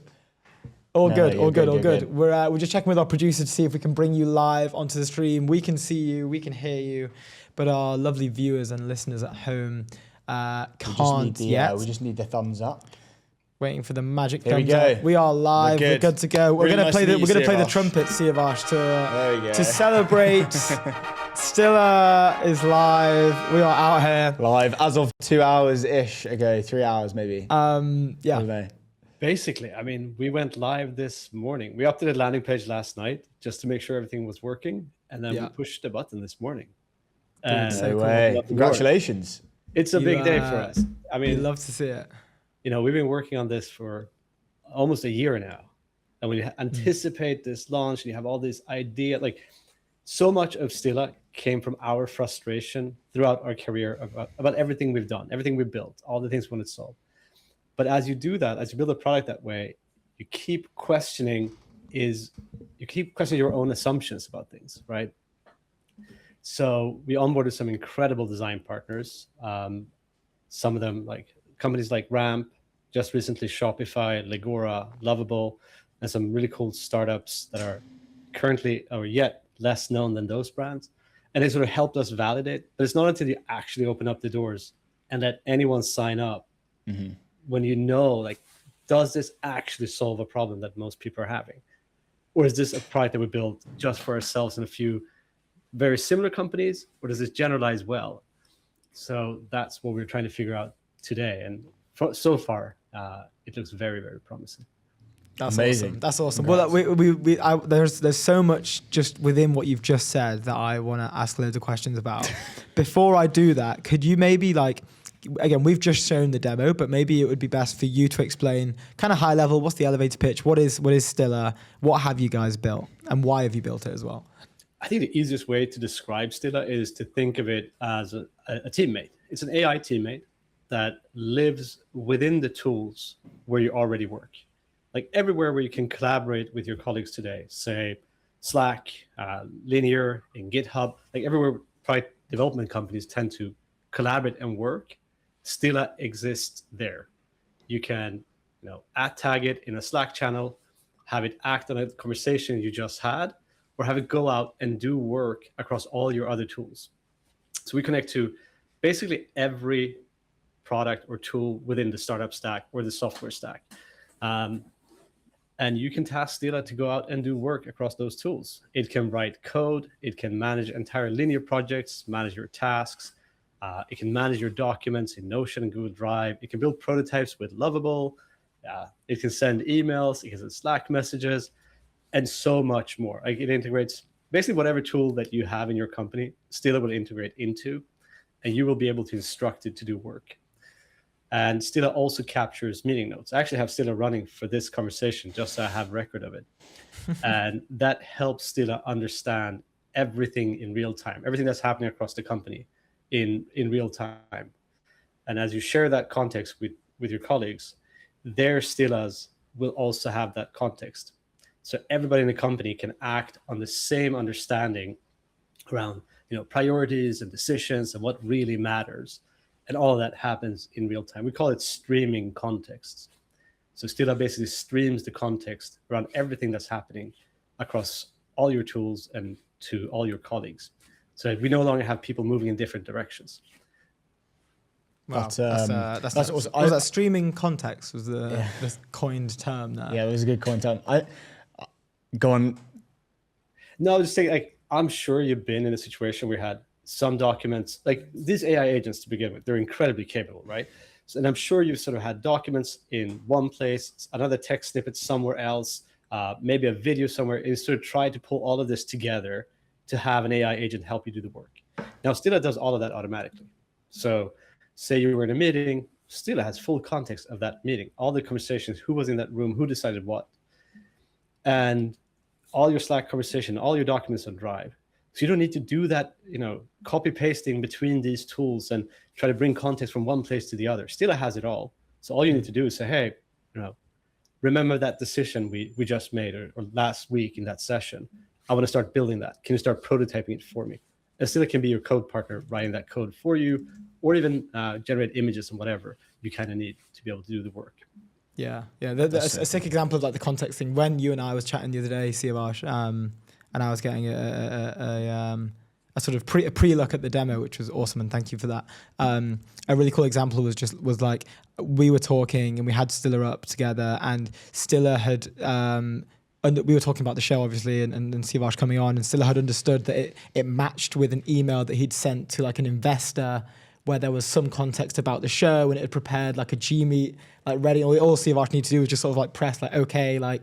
And it had tied together like 3 different separate. You just would not even think but about, it wasn't even mentions of ETN. It was mentions of like maybe a podcast, maybe a show, and it tied it all together like really accurately and like created some sort of like final CTA based off context from multiple different apps related to our conversation live as it was happening. Yeah. I want to ask like, and obviously like as a person, I'm not technical, right? And so I want to ask just generally when, a year ago when you kind of were having this idea with your co-founder and you wanted to build something like this and say, hey, look, like I want an AI to have full context of everything and be able to kind of execute things and make, I guess, semi-strategy decisions in what you just mentioned. Like, how do you even go about starting kind of something like this? It seems like a mammoth task that, a lot of AI companies struggle with the fact that they don't have full context of everything. I think that's like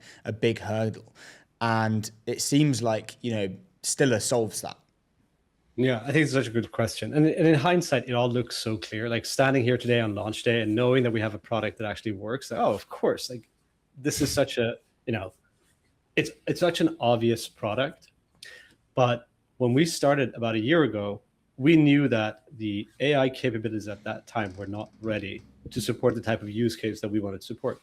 So in the early days of Stilla, like for months, we were banging our head against the wall because it worked, say, 30% of the time.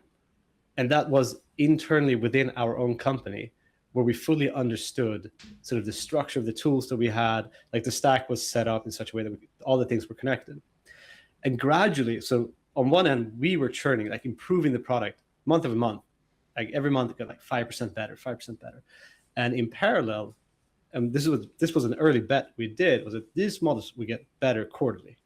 Like the race is just so aggressive that every quarter we anticipate a meaningful shift in capabilities. So we sort of extrapolated, like, okay, how long do we have until we think the model is going to be good enough to be able to do these type of tasks, as in actually operating as a coworker, not just a summarizer agent, which there's a gazillion numbers of.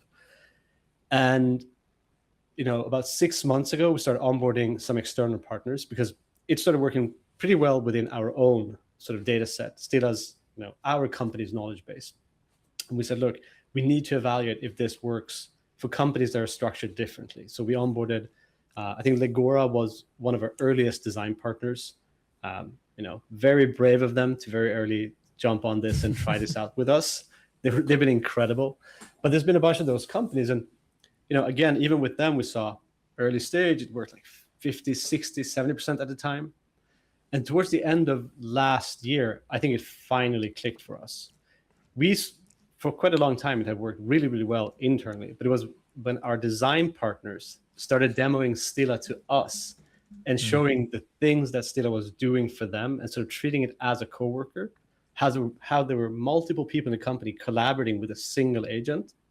And they were so proud to show that to us. That's when we knew, okay, this has now reached a point where it's so reliable that it's going to be, highly valuable for most type of companies in this space. Yeah, there was a sick moment. Can we talk about like the Slack stuff, like how they, how design partners? I didn't want to go too into it because I'm not sure if we were allowed to talk about it, but like how design partners were reacting to, the fact that Stilla was just kind of marketing itself in these conversations, right? It was they'd at you with a problem and then you just at Stilla, and then like, can you tell that story? Because it's really cool. Right. So there's multiple parts of this story. One was from day one, we wanted to build AI for a multiplayer scenario. We claim that we've been in this single player AI mode where everybody has their own AI agents and sort of context lives within your ChatGPT alone or within your Claude alone. We wanted to build something where multiple people could collaborate and that context would be shared. So one of the first things we did with Stilla was to figure out how do you enable so that the AI agent understands that there are multiple people interacting with it at the same time, and be able to sort of orchestrate those requests and tasks and figure out who's who and who should they listen to for different types of context. That was step one. And once we had solved that, like, okay, now the natural interface had always been these tools that are collaborative, like Slack and GitHub and Linear. But once we had multiplayer, we could actually plug it into those tools and say, hey, now you can use Stilla here. And the cool thing about the multiplayer part of Stilla is that you can observe your colleagues using Stilla. So that's what we started seeing in some of the design partners, where one person used Stilla publicly in a channel.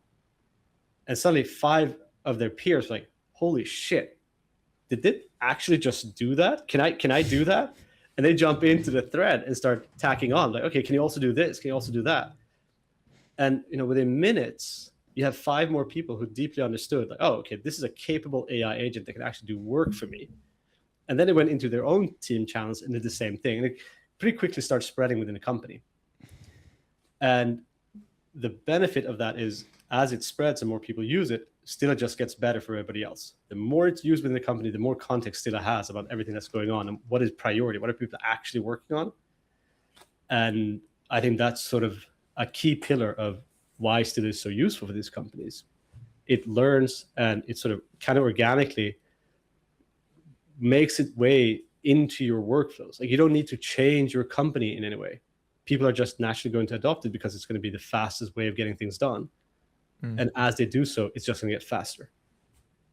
Yeah, it's we spoke to Maxime at Beside, and he was talking about the importance of how AI is going to start to become like more invisible. Like, it's not going to be a thing that you like go to. You don't go to a text, a prompt box or anything like that. It's like, it's just ingrained into workflow. And obviously Stilla is, exactly the same in the fact that it works, invisibly. Do you have any take on like the kind of, I guess, future and the way that we're going and where the models are at the moment on that kind of being a reality for like a lot of companies like around the globe, as AI just becomes this kind of this foundational layer within workflows of kind of every company? Is that where we're kind of like heading, I guess? I think one of the key principles we had with Stilla, and it's a reflection of where we are as a society. It's about trust. Like, how much do we trust these AI models today? And that trust is basically a function of how capable they generally are. And because models can sometimes make mistakes still, and they may even interpret your request differently than you anticipated. So a very central part of Stilla has been ensuring that the user is in control of the actions Stilla ultimately takes. So you can be a good design partner with you, but once you start doing something that is potentially destructive or is modifying something, there's always a human in the loop element here. Sure, you can tell it that you can grant it permission to just do those things automatically, but at some point, there's been a human that said, okay, this action is now cool, you can do this.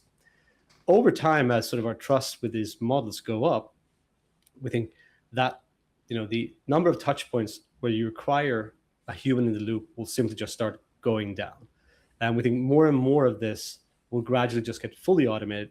Perhaps it's going to end up being invisible, or it just takes a very different shape than it has today.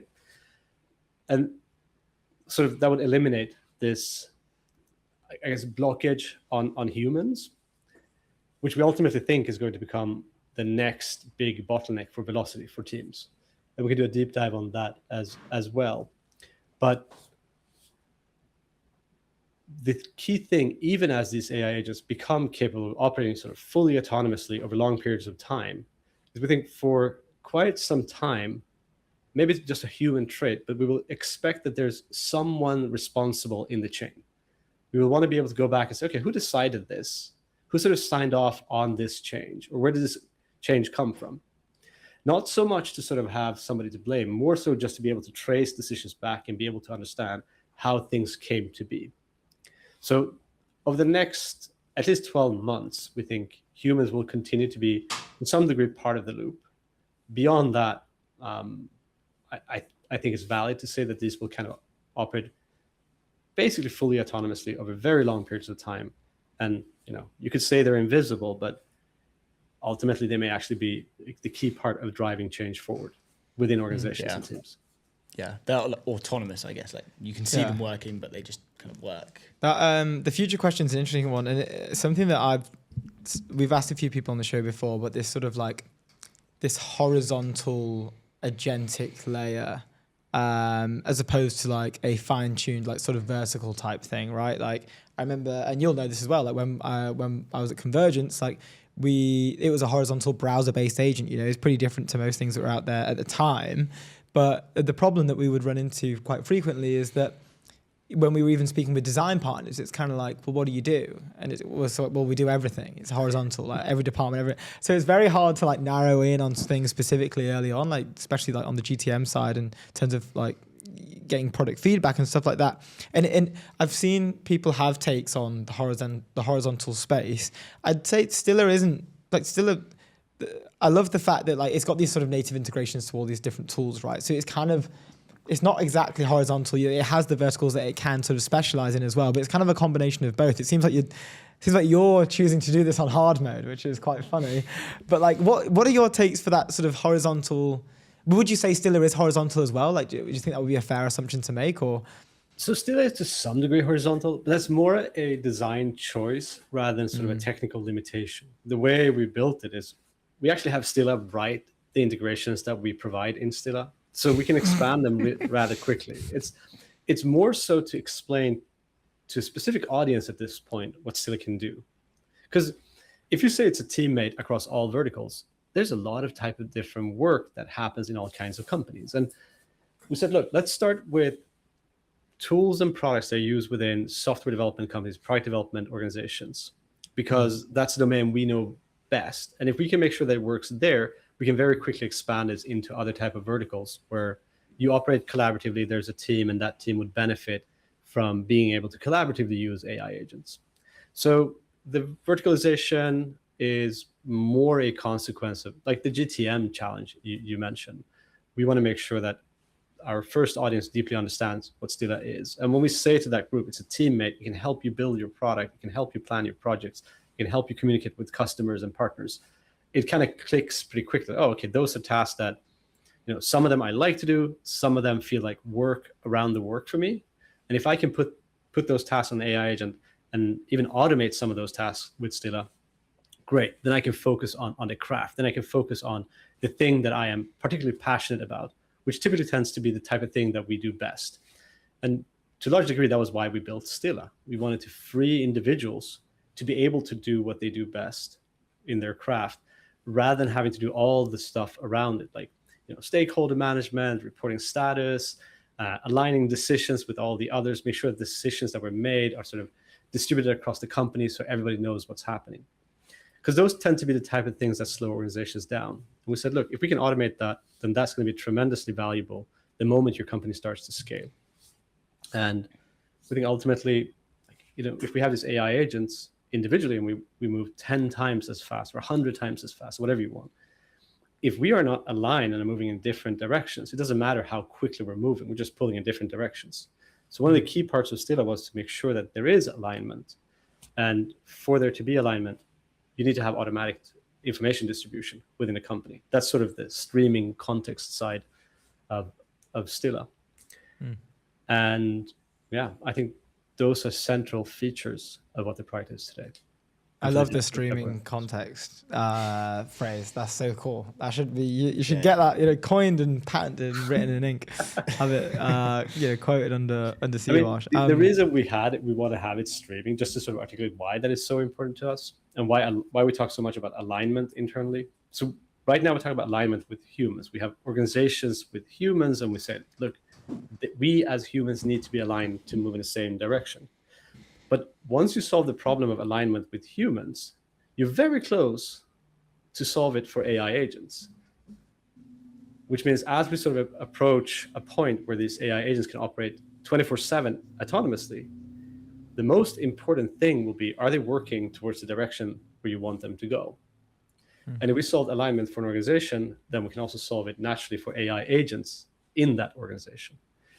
And we anticipate that that's going to be a quite exciting future where a lot of very incredible things will be created. Yeah. That's good. We're coming up to time. Do you have more questions? Do you have time for a few more questions? Yeah, I'm just watching Slack notifications about signups. So yeah, it's a good place to be. I just wanted to just ask about the raise. And just, I mean, like, I don't feel like I know enough about it. Like, can you just tell us a bit more about like the raise? How, we know it was GC. And I think the figures are public now, I'm pretty sure, in terms of what you raised and what the valuation was. But I'd love to hear it from you. Like, how did the process go? How's it been working with GC? Yeah. So when Kai and I set out to build Stilla, we didn't really have a product. Like, we didn't even have designs. We had a text file, like a literal .txt file that says the vision of, like, our vision of how the future work will be. And we had 3 phases in there.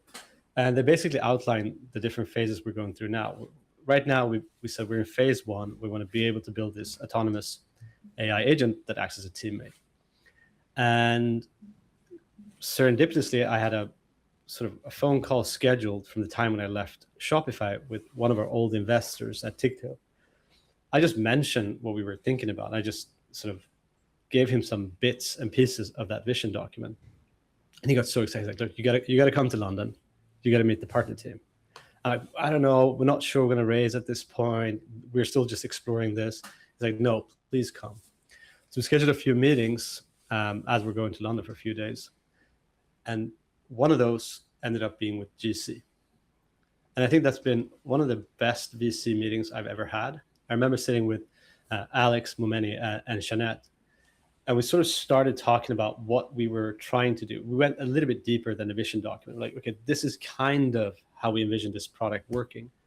And within 10 minutes, that turned from a pitching session into a jamming session together with them. Like, they were riffing on off of sort of this crazy vision we had at that time. Like, we said some really bold things, and this is late 2024. Like, one of the claims we made was, we don't believe that coding editors will be around for much longer. We think most people will pretty soon end up operating directly with an AI agent rather than sitting in an editor. And the comparison I made was, I'm coming from a software developer background. Like, we don't really look at assembly code anymore, unless you do like reverse engineering or security research. You don't look at assembly code. And I think even scripting languages or higher level languages like Python, JavaScript, Ruby, whatever, are going to end up the same path as assembly. We're going to be talking to these AI agents, and they're going to produce incredible, like, code of incredible quality. Every now and then we might look just like we looked at assembly code, but for the majority of people, we're just going to task AI agent to build things. And they were like, yeah, we agree. But what's cool about that is where other people and other investors like, okay, we kind of don't understand, like, we kind of get that you think the world's going to change. We don't really understand how, like, we don't understand how you're going to approach this. They took an entirely different approach. They're like, okay, this, like, let's build on this together. And from that meeting, I knew that this was the company we want to, like, this was a partner we want to work with.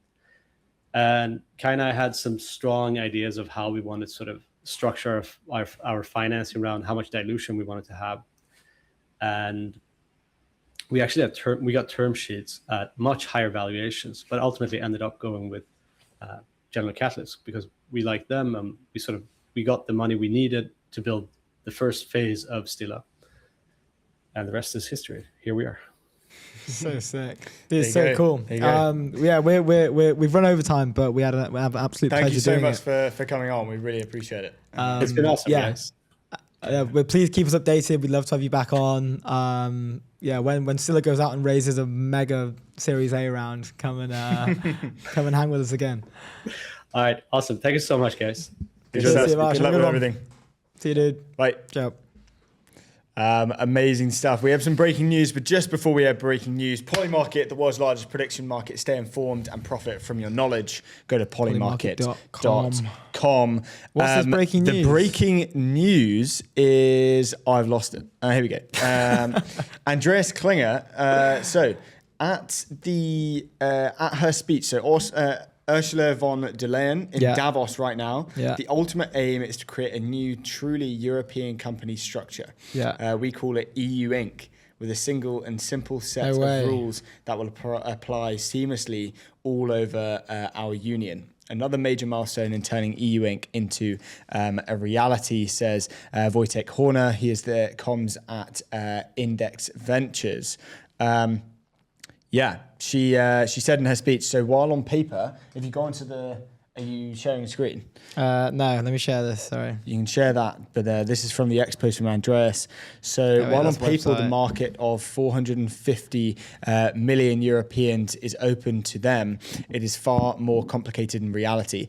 And that acts as a handbrake on the growth and profit potential of companies. This is why we need a new approach. We will soon put forward our 28th regime. The ultimate aim is to create a new truly European company structure. We call it EU Inc. We need a single and simple set of rules that will apply seamlessly all over our union so that business can operate across member states much more easily. Our entrepreneurs will be able to register a company in any member state within 48 hours, fully online. They will enjoy the same capital regime all across the EU. Ultimately, we need a system where companies can do business and raise financing seamlessly across Europe, just as easily as in uniform markets like the US or China. If we get this right, and if we move fast enough, this will not only help EU companies grow, but it will attract investment from across the world. That is pretty mega. Well, no, seriously, mega. Congratulations to Andreas Klinger. Some trumpets That's, for sure. He says, amazing, WTF? Andreas King Klinger, he's having the week of his life. Now. Let's From go. Impossible to inevitable at EU Inc. petition for the win. I'm going to give it a live favorite and retweet on stream. There we go. That's huge. That must be so huge. I kind of love how he didn't know that was going to happen as well. They must have just Well, we just got a bunch of we've got a bunch of WhatsApps. Andreas has just WhatsApped us and just said, "Crazy, right?" ? Oh, we should have pinged him saying we're covering it right now. Yeah. Let's let him know. I'll say just covered it. Anyway, live. 3 minutes before we have our third guest of the day, Alexandros Pantalis, co-founder and CEO of Phagos. But before that, let's jump into the town square, if you wouldn't mind. Yes. Sorry, just pinging Mr. Klinger. Just pinging Mr. Klinger. We are after the town square. Which one are we pulling up this time? This is the second one. Make you coffee at home to get financial freedom. What is this? This is just hilarious. It's another article. Yeah. How to achieve financial independence in 1 week. The only thing in the article is make your coffee at home. Oh, I literally just tried to press into it to reveal the full article, but that is the full article. Okay, how to achieve financial independence in 1 week. Make your coffee at home. I always saw those. I always saw those. There were those like posts that was always like, like financial freedom is achieved by like, you spend like £500 a year on coffee. It's like that's not gonna, that's not gonna sort of sort you out by not getting the morning coffee out. I've always been super bearish on that. I think when you spend, what a coffee at Starbucks can be like, dude, you can spend a lot of money on this. Yeah, well, like coffee here, a flat white in London is probably like £3.80, £4. Yeah, I'd say that's like, it's not it is quite outrageous actually when you think about it, because if I was to get a pot of coffee, I don't know how cheap you could go. I like instant coffee, by the way. I just drink instant coffee. I really like instant coffee. I agree. So I just buy I don't know what you can get. Maybe instant coffee is probably like £3. Yeah.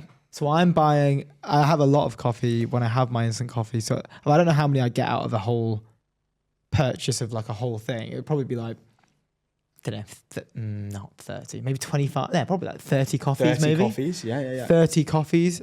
And then I'm paying. So in reality, you're 30 saving for a lot the price of one. The thing is, if you put that £500 into starting a new venture, and that new venture kills it, fair play. True. True. But what about the time lost making all those coffees every day? Yeah.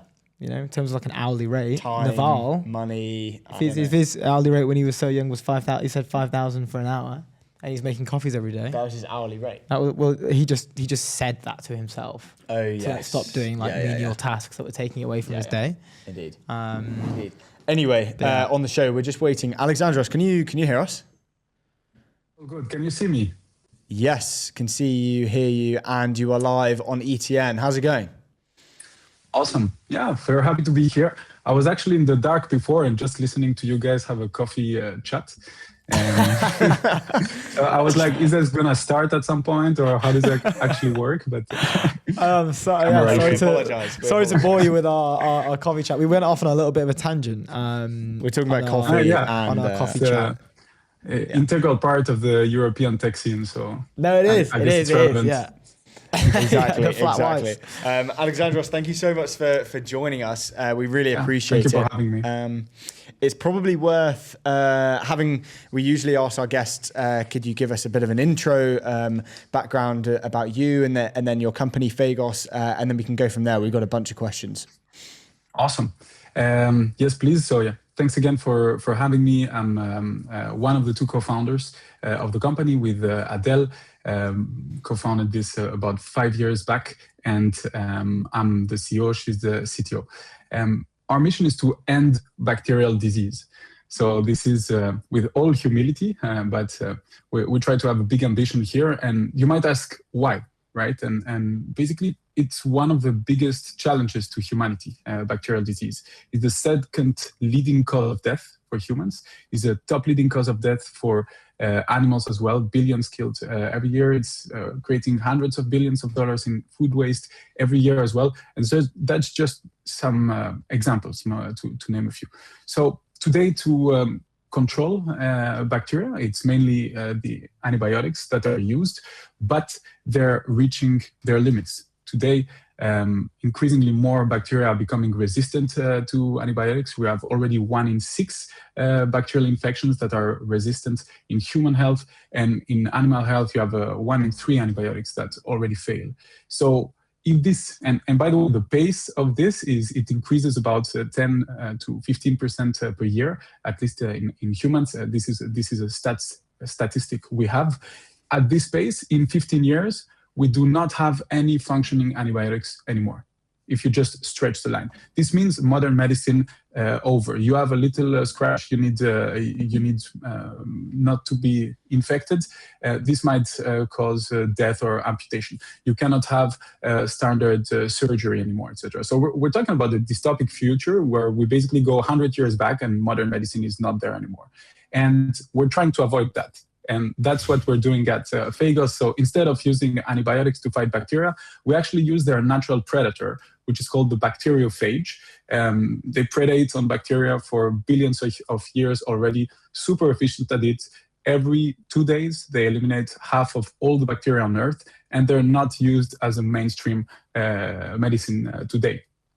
One of the main reasons is that there's basically an infinity of them in the world. They're the most abundant biological entity on Earth, and they're also super precise. So it's like you need to find the right phage and put it at the right place at the right time in order to have a therapeutic effect, and that's super complicated. But with modern microbiology tools and also AI now, combining these two technologies, we can actually fast track the identification of top candidates for treatments, bacteriophage-based treatments. And this is what we do at Fagos. And yeah, I think that's pretty much a good intro. Maybe to give you also a spotlight, we're really specialized in animal health in the beginning. In volume, this is also where you have the most consumption. And we just raised a important Series A for our field, so 25 million euros a few months back. And we're the first company in the world to actually have an authorization to sell this thing as mainstream veterinary pharmaceuticals and personalized. So we found the way to be able to match phages and bacteria in different fashion at every instance of disease. And we don't have to request a new authorization every time, which was a massive blocker for the industry. This is on European soil. And so I just want to stress out as well, all the hate around European regulation. We are a counterexample. It can also work the other way around, and I'm very happy to announce it. Let's go. Let's go. Dude, that introduction is nuts. That's crazy. We should just let you speak for the rest of the time. This is such a cool mission. I have so many questions. Well, first of all, like solving that big of a problem, like I mean, obviously, like we operate in tech, so I guess we've kind of got our heads in the sand with the stuff, this kind of stuff, maybe. But it seems like a genuine, like human level, world level problem that needs to be solved. Like, is there anyone else doing this? Is this like you guys like one of the first / the only company doing this? Is this, it seems pretty pivotal that you do solve it. Otherwise, 15 years, we're kind of screwed. Yeah. So, I mean, it's kind of an old technology if you really take it. And technology is probably not the right word. It's just like bacteriophages were discovered about 100 years back, but they were overtaken by antibiotics because they were so much easier to use. But now that they are losing efficiency, bacteriophages are coming back. And also now that we have these modern tools for using bacteriophages, kind of deploying their potential, they're back in the spotlight. So we're not the only company doing this. However, we're one of the rare companies doing this specialized in animal health. To give a magnitude of things, there are about 150 players in the world for phages, and you have about 20 of them specialized in veterinary, and we're one of them. What we do differently is being able to personalize the treatments for every challenge that we encounter. So we're in livestock animals. So in principle, every farm gets their own particular, we call it a cocktail of bacteriophages that is adapted to their particular infectious challenge. And it leaves the rest of bacteria alone. It's very, very targeted. And so we can selectively eliminate the pathogenic ones. And this is kind of a challenge because you need to scale personalized pharmaceuticals. So for sure, you need to have a super solid process in place from a biological standpoint, but also from predictive standpoint. And this is also where AI comes into play, so that in the lab, we don't have to test every combination, we can test the most promising ones. And this is what sets Phagos apart, because competitors or other players, they bet on, I would say, the most sensible way of doing this, which would be, okay, you try to put one solution together that is quite a broad spectrum, and it's probably going to work for a certain proportion of cases. But in practice, it doesn't really, and also it reproduces the same mistakes as antibiotics did. So yeah, I didn't mention, but the reason why you have this resistance building is that bacteria, they're alive. So if you keep sending the same stuff to eliminate them, well, they fight back, they evolve. And this is the nature of life. So if you do the same with bacteriophages, you're not ending bacterial disease. You're just having a temporary fix for a minor proportion of the population. And this is not what we're looking for. Yeah, we're looking for like a long-term solution. It's so interesting. It's so different to anyone else we've had on the show, which is why I'm just so fascinated by it. But what I was thinking in my head now is just like how is progress measured internally, right? Because I mean, like traditionally, if we talk to a company, they're like, "Oh, we've just hit X ARR, we've just hit like, this many signups." Our teams have grown by 100 people. Yeah. Like, I'd want to know, like, is it sort of like on a biological growth personal cost kind of thing? Yeah, but there's obviously like a research element to it as well. Yeah. For sure. Can you guys still see me or hear me? I can hear you. Yeah, I'm just not sure I can see you. Frozen. I think the screen's frozen. I seem to have a camera issue here. Sorry, I'll just refresh. Yeah, all good. Oh yeah, you're. We'll get him back in. He's off. Quick word from Airwallex, leave outdated business banking behind. The all-in-one financial platform built for the pace of modern business. Go to airwallex.com. You're back. We just did a quick ad read while you were, Oh my whilst you were God, you gone. guys are very efficient. I was expecting more coffee stuff now that we're finally free to discuss what you want. But Super quick ad read. Sorry. What I was Sorry saying was about just, no, that's absolutely fine. I'd love to know, how is progress measured internally, right? Because there must be like a research element to it as well. Because traditionally, a company's like, we're at this much ARR in like, we've hit $1 billion ARR in a week. That's kind of like the standard now for some reason. But we've raised this or we've done this. That's what we've done. But I'd love to hear. I'd love to hear like the research side of things, right? Is there a sort of like a research roadmap that you guys have? Is like how is that progress measured internally? For sure, we do have a roadmap, and I'd say we're kind of ending the first phase of the roadmap. So back to how we measure success. What we want is to eliminate bacteria at first. So and then we want this to yield a positive clinical outcome, so a positive health outcome, let's say. So the first part of the story of the company was already, can we find phages? Do these phages eliminate the targets that we intend? Can we find the right targets that are in a big enough market that they would make sense to develop this whole technology around them? And can we actually eliminate them in the lab setting? So in the beginning, we just receive the bacteria and just try to find a solution against these. And by the way, the solution is just lying out there in nature. It's just so infinite in terms of probability. If you just pick up a random sample, you're not going to get it. So you need to orient also all your search around being able to find the phages you're looking for and being able to see them even if they're in a sample. So, I mean, there's quite a complexity to it. So once you just are able to already eliminate something in the lab, you need to translate this into a positive health outcome. So it's not only about it works in a very controlled environment, in a tube. It needs to work in an actual complex organism like an animal, or eventually, I hope, as well, like a human. And so there's a bunch of administration methods that you need to be able to put together. You need to understand how you're actually going to use this at scale in a commercial setting. It needs to be realistic. So I think for me, I would say there's 3 phases basically. So phase 1 would be this in vitro, in a tube. You need to have success. Then in vivo, so you need to show that you can heal a living being with this thing, maybe in a more controlled environment, like clinical setting or something where there's not a lot of disruption.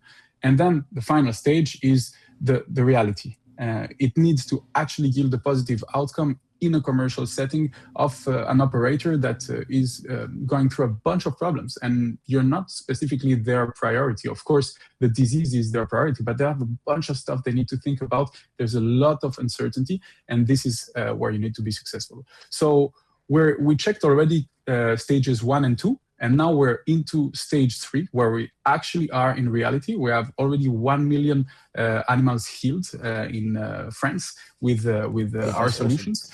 Yeah. So, and it went just in a few months, and it went super fast. And we see that we're actually making a positive health outcome for these living beings. This is actually working. And now we're also starting to generate revenue out of that. And now the whole next step of this is be able to scale. Okay, so personalized medicines at scale, and eventually, yes, we will come back to ARR as a measure of success for sure, because it means yes, we're creating value for people, right? So, but there's a little bit of preparation before we can actually get to the ARR part. No, of course. I mean, it sounds like you found PMF. Really, if the animals are being healed. I know it sounds weird, but in my mind, like, what animals were they? Because we were talking about cows are getting a lot of attention right now in the biohealth scene. Were they cows? We did not start with cows. We started with the chickens and now in pigs, but we're going also for cows. Rest assured. Hey, cows are the new thing. Cows are super hot right now. Cows are getting super hot. Brendan's giving me advice, get a cow. You should switch the conversations, guys.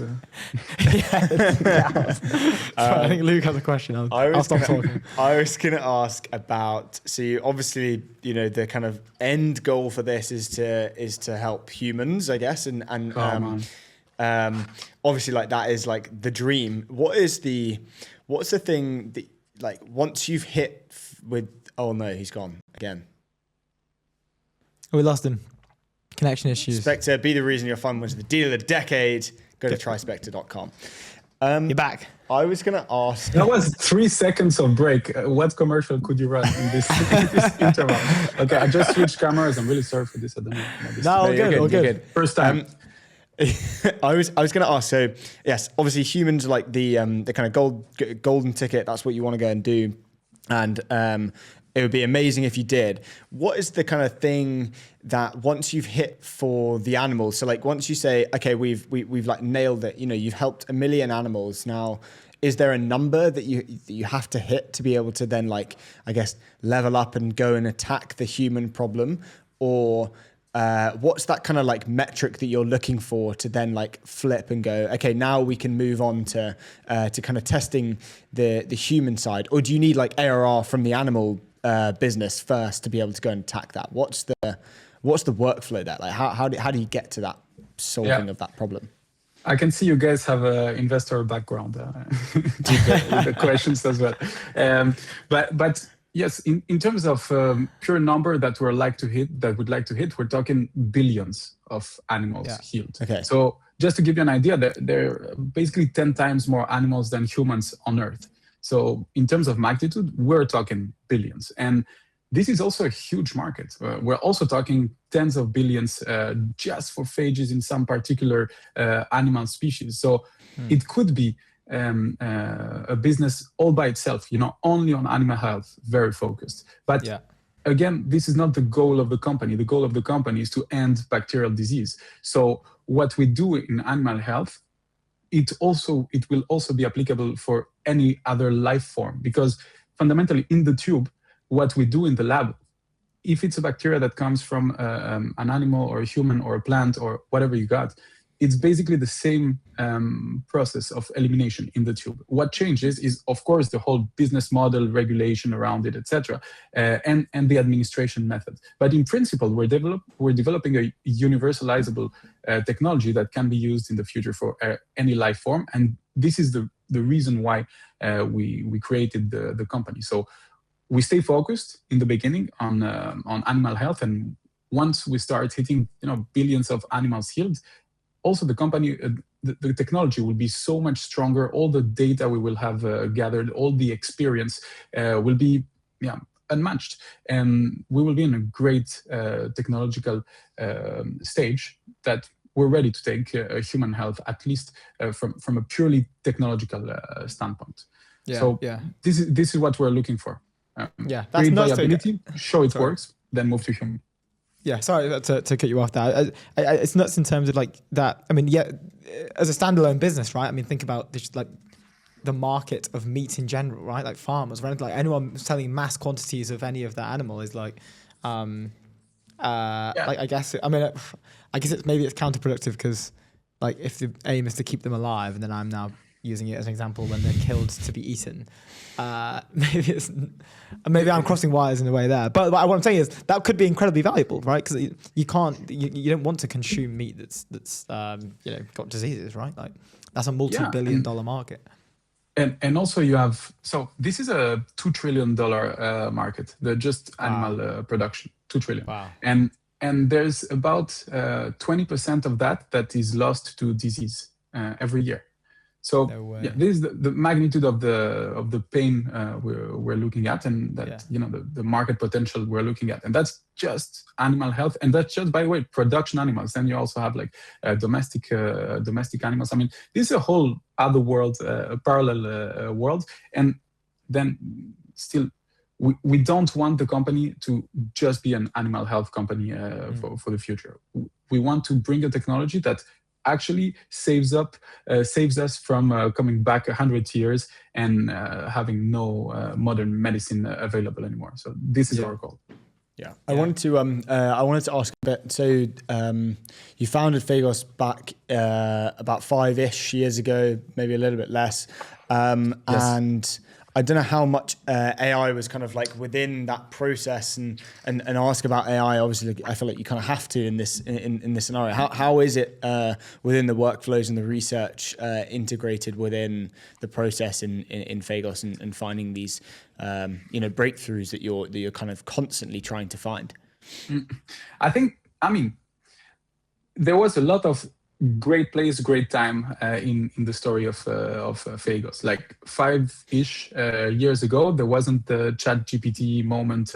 It was before that. There wasn't Gen AI. There was none of that. And today, it's integral part of how we actually do inference. But back then, it was an intuition that without being able to predict well using, it was more classical machine learning, but still we do a lot with that already in terms of predictivity. We had to integrate it from the beginning. This was in the vision of the company from the beginning. Still, Adele, she's a molecular microbiologist, so she's not specialized in AI, and I'm an entrepreneur and in the tech field. So we had to also build this AI function from scratch in the company. And yeah, we have a great team that was able to take on this challenge. And by the way, I just want to take this opportunity, quick parenthesis. I know some people in the company are actually watching us right now. So I want to say a big shout out and yeah, thanks so much for all the awesome work. Like, we don't get to say thanks in public a lot, but this is only possible because we're able to find the best people around to tackle this challenge. And so, yes, it's AI, but it's also a diversity of departments working together from the field, actually being in the farms and collecting all the stuff we need, that is the raw material, to actual production of the drugs, and going with bioinformatics and operations in the lab, and microbiology and molecular microbiology. So yeah, I think the diversity of the team as well is what made a huge difference in our capacity to move super fast. And all the departments are extremely important, and the diversity of these departments working together, I think, is also what's making a fundamental difference for this company to work. That's so sick, dude. Cool, dude. Congratulations to you and the Fagos team. You guys are killing it. Keep updated. Thanks, guys, for having us. Yeah, with everything that's going on, and yeah, welcome to come back on the show whenever. I'd love it, guys, and keep on going as well. I love that we don't only have American content for this, even though it's great content as well. But yeah, I love that you guys are taking this with the brute force, starting from zero and just saying, okay, we're doing now the European podcast version. So yes, please keep going as well. I'm very happy to be back. We appreciate you. Thank you, man. Good stuff. Really nice to meet you. Thanks for coming on. See you soon. Bye. Awesome. What a sick mission. What a legend as well. Sick mission. Very, very cool guy. A legend. That was so interesting. I love it when we sometimes we get these like sort of mission critical ones that come on. Yeah, so really you have these. Like, I mean, not the founders who are like talking about ARR aren't mission critical. I'm not saying. No, of course saying you're saying that. Increasing shareholder value is mission critical. Like, is number one. I'm not saying that's not true. Yeah. But I mean, like Spore Bio. But it's really like, cool. It's just like the bio. You can talk to these people that you're like, dude, you're like, you are really doing something that is actually going to like genuinely help humanity. Yeah. I think that's really cool. It's really cool. So kudos to them. Kudos to the I really team. thought they would have done some tests on cows after I went a little cow. They're going to do it. After your advice, they'll get on it. Anyway, like a design should we jump back into the town square while you're finding the next tweet? Yeah. A little bit about Polymarket, the world's largest prediction market. Stay informed and profit from your knowledge. Go to polymarket.com. Yes, sir. Anyway, jumping into the town square, what's going on? There's been a lot of tweets actually about... A lot of tweets about cigarettes recently. Yeah, so we started with coffee, now we're going to cigarettes. We're really Euro-maxing cigarettes with 20 grams of protein in them. This has been a thing for a while, but Vanessa has resurfaced it a few days ago. It's got almost 530,000 views, 445 bookmarks, which is pretty good. Yeah. I still don't know if I would smoke if it had 20 grams of protein. Yeah, it's not. I think it's more for the smokers who don't want to quit. Maybe. Yeah, I don't think like it's. I don't think they're trying to bring in smokers. They're trying to retain their smokers. They're trying to, yeah. But is that a quick? How long does it take you to smoke a cigarette? Probably the same amount of time it would take you to eat a protein bar, to be fair. I don't know. I think you could like really chug it down there if you really wanted chugged to. it. Yeah, I guess maybe it's like it's the protein bar for the non-healthy. Maybe that's a good marketing slogan. There you go. For them. You heard it here first. Fun times. Another more.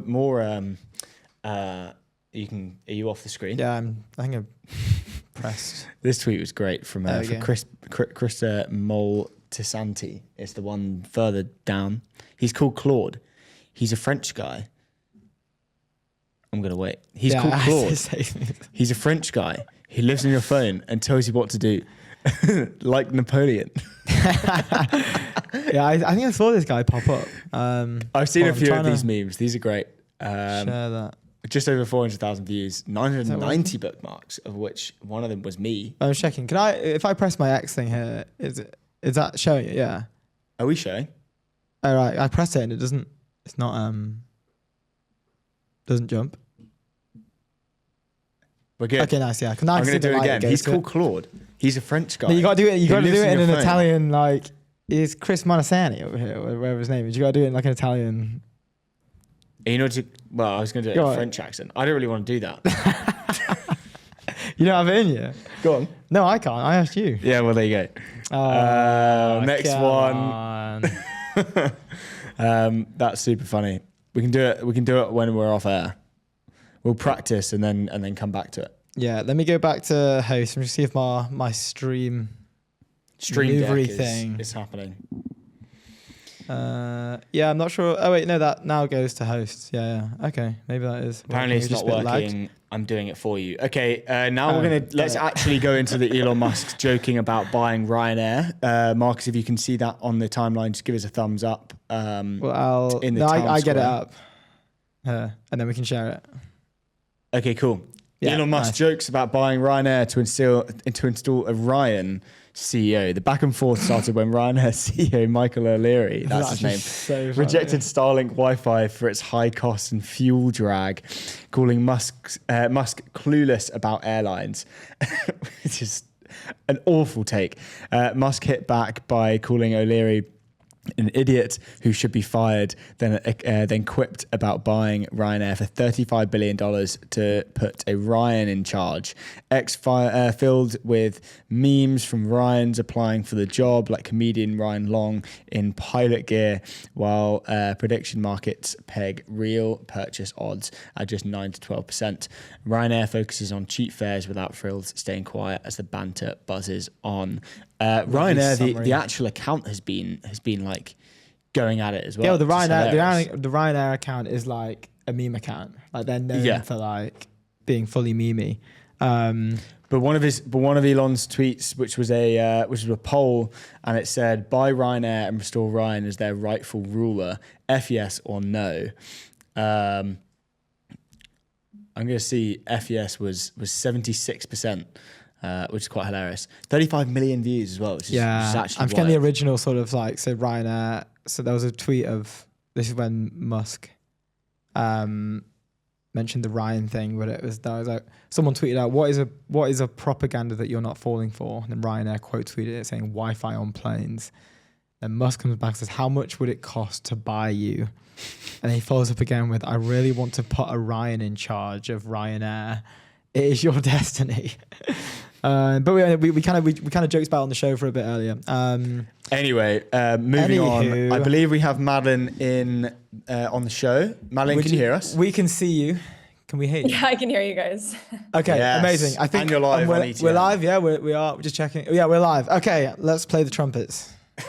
Oh, I can't hear the trumpets. Am I also live? Yeah, you're live as well. You're live. We're live How's right it going, now. Madeline? Nice to meet you. It's pretty big shoes to fill to come post Ryanair, like my favorite brand of all time right there. Yeah, we're just going, covering the whole Musk trying to put Orion in charge of Ryanair. I mean, is he wrong? I don't know. I kind of back it. I mean, it is called Ryanair. I honestly thought the founder of Ryanair was called Ryan. Someone I think tweeted and said, Declan Ryan, right? I don't know. Who was it? I don't know. You're The right. founder of Ryanair. Declan Wait, let me Ryan, check. I'm pretty sure. Let me Is it? Wait, hold on. Let me look. O'Leary. Michael CEO. O'Leary.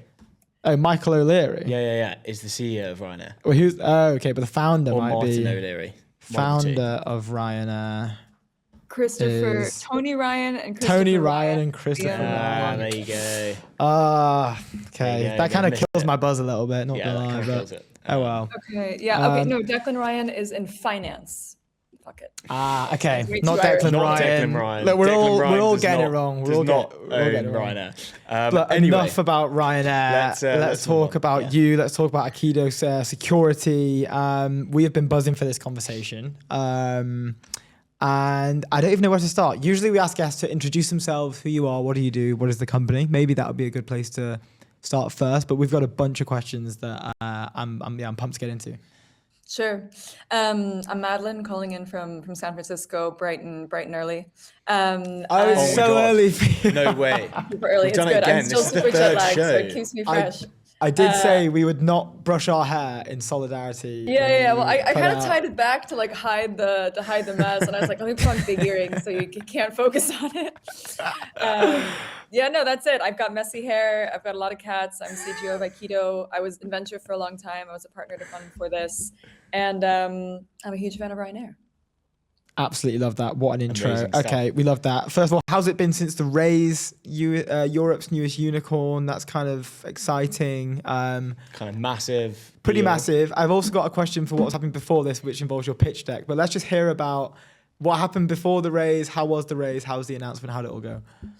Yeah. The raise it's big news. I mean, I think also having a background in venture, like working in that for pretty much my entire career before Aikido, you get scared when you raise money. Like that's when you're like, oh no, this is when the hard part starts, rather than it being just a matter of celebration. I think what was really sweet was we had to keep it pretty much under wraps because we had closed the round before the New Year's. I was like, well, I'm not going to be the last unicorn of 2025. I'm going to be the first of 2026, right? So even though we had like our big, full 190 all of our team members all together in Belgium for like our end of year team meeting, it was maybe the worst kept secret in Belgium, but I will say like thank you to Belgium for keeping your mouth shut and allowing us to break the news and build the momentum. And a lot of the team member didn't know until around 3 hours before I told everybody. So it was very, very sweet. And for the rest of it, yeah, it's kind of funny because when you're in coming from venture where you can kind of get in wherever you need to, especially when it was seen as like a flashy career years ago, to going back to like a very small startup or going to a very small startup, you're kind of like constantly fighting for a seat at the table. And I could kind of feel just after that one announcement, like everybody that we had been chasing just comes right back in your own DMs and you're like, they always come nice. back. But, Well. That's Look who's a come good crawling feeling, back. isn't it? It's good. yeah. And then you're like, remember- oh, hey, nice to see you. Yeah. Yeah. Cold There's still a DMing bit of- people when I was like 21, and now a few years later, having started ETN, it's like, oh, you're doing so well with ETN. It's like, yeah, dude, reply to me like Reply to the 3 first years message, ago, buddy. Yeah. I did get one pretty funny text because my WhatsApp hygiene is my WhatsApp is a fucking dumpster fire. I got one really funny text that was literally like, fuck you for the radio silence. Congrats, but fuck you for the radio silence. Excuse my language. I was like, oh, that's fair. Yeah. That's so good. A fair shot. Yeah, ours are a mess actually. I was chatting to someone last night and they were like, oh yeah, sorry, I messaged you on my personal WhatsApp, not my business WhatsApp, and it made me realize that we should probably get a business WhatsApp as well as a personal WhatsApp. 'Cause mine's just a mess. Boring. You think just throw it all in one bag and just mix it up? Just throw it in one Yeah. bag. Yeah. It's like you It's a lot got to of live on the context edge. switching. Like 3 a.m., you're a bit tipsy. Like, is this the right person I'm texting? You never know. Yeah. That's what keeps it Yeah. interesting. Exactly. I love that. Exactly. I love that. Okay, I have another question that's more Aikido focused, but it's about the No BS brand. corporates are scared to go near it. You aren't. Aikido isn't. I also saw in the pitch deck there was a bunch of like meme posts and like I want to say S-word posts. Like, Luke and I are prohibited to swear on the show, but our guests are very allowed to swear, so don't you worry. No, all guests, or most guests swear. Luke and I have an agreement that we do not swear, so I will say S-word posts instead of what it is traditionally called. But can you maybe just tell me more about the No BS brand and this kind of like, it's kind of like a new media vibe of like marketing for enterprise companies in a weird way, which I obviously love it. So yeah, we'd love to hear more about that. Yeah. I think all brands, like I think ultimately what brand is brand is personality. And it's the expectation that you have created towards your customers, which is why, I mean, I'm going to not give too much more oxygen to Ryanair. I think they have the perfect brand. Because if you say, you know, what do you think the brand is of Ryanair? Like, what do you think their promise is to customers? People say cheap. And that's, you know, a perfect message. Nobody will ever say anything else. And you know that they will do absolutely anything in order to ensure the lowest rates for their customers, including but not limited to, you know, removing bathrooms. And so it's the personality and it's the promise you have towards your customers. And I think our brand of being, you know, no bullshit security, being a little bit sexy, being really ruthlessly loyal to developers. We are security that's not, you know, for security's sake, but we have one mission, and that's to get developers back to building.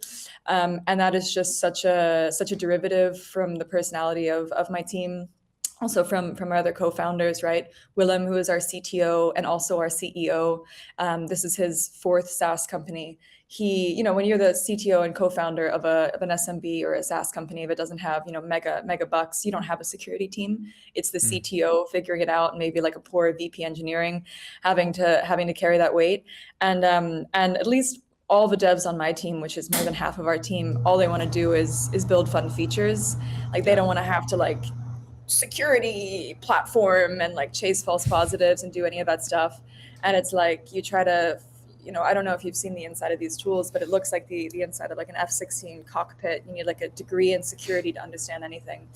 And so our brand really came from like, you know, me listening to Willem constantly being like, devs just want to build fun features. Like, these things make you feel dumb. And I'm like, this is such emotive language.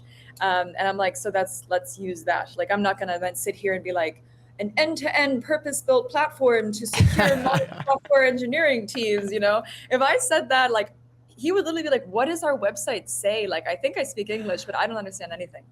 And then it helps that it also fits the personality of Roland, who's our other co-founder, who's very like, you know, very like Belgian workman, like two beers in the hand, like get the things done. And then of course it does also fit my personality as well, which is, you know, the best way to make a point, even if it is a very critical point, is I think to wrap it with humor. Nobody ever wants to be lectured, but people do. You know, if you say something that's like pretty true and kind of a roast, they'll be like, yeah, fair play. And people, you know, want to have fun, and they want to, you know, they want to be invited to be like, you know, what's this experience going to be? I don't just want to be lectured. And so that's where the brand Aikido came from. And luckily it's worked. We will continue to make sure that we stay true to who we are.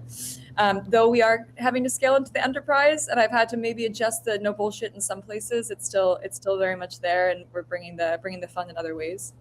Yeah. I don't know. I think like, you've done such an amazing job on. That's so refreshing, by the way. Which is so cool to hear, and it's super paralleled with that article that went viral recently in the Wall Street Journal that like enterprise companies are hiring storytellers for the brand. Like they're I think it was Vanta that was mentioned in the post were paying $275,000 for a professional storyteller to come in. I'm not sure what the specific title of that person is, but it's essentially you know, a method in which to stand out from the noise. Which like that phrase that you just said then, like we're the end-to-end solution for like XYZ, or like we're the single source of truth for XYZ, or like you've obviously come from like the VC. I'm not sure how many pitch decks you probably reviewed that were the similar, like the copy was probably all the same, right? And it's very, very homogenous in the enterprise space. I think more and more we're seeing brands really try to stick out in the crowd, like Ramp being a good example of them. Airwallex are doing a great job at it.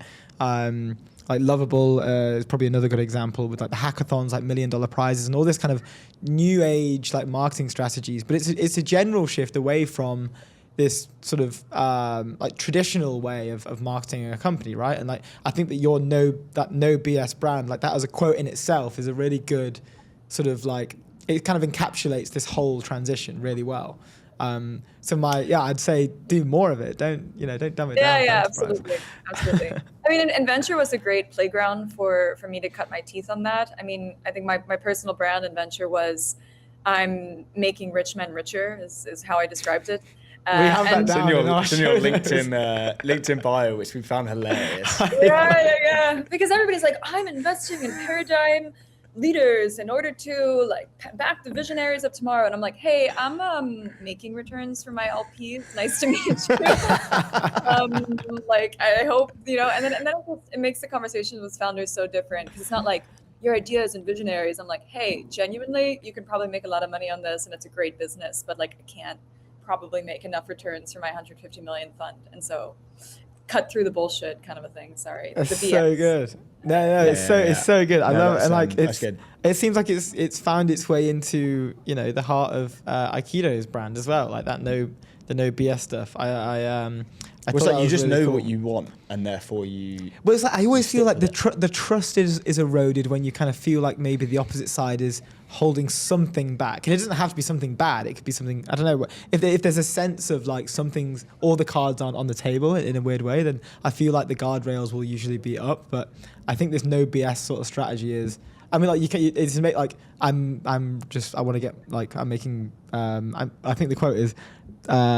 Money into bigger money, which is like so awesome. But that is true, and that is just straightforward, and it's honest, right? I think that's really cool, and people could maybe learn from that as well. Yeah. Do you think that's going to happen more in like? I've talked to you quite a lot about the 2026 predictions, and a lot of them were saying that, as you were saying, it's like storytelling is like so integral now to, especially to like early stage companies where they're building their foundation. And so, maybe it's a little bit harder for like a Vanta to kind of change their, I guess, way of doing something because they're just so far down the line. But what would you have, like, I guess, advice-wise for kind of younger founders or founders who are starting their companies and they're early in the journey of understanding exactly like, do you go down the customer route and understand your ICP and exactly what they want and therefore change your messaging to that? Whereas you could also go down like your personal route and, you've mentioned that the Aikido brand is very much like, you and your and the founders of the company. So like, what's the best way of like going about it? Like, or is there a one size like fits all? Of how to find your story or how to approach storytelling? How to approach it? How to approach your brand building? Yeah.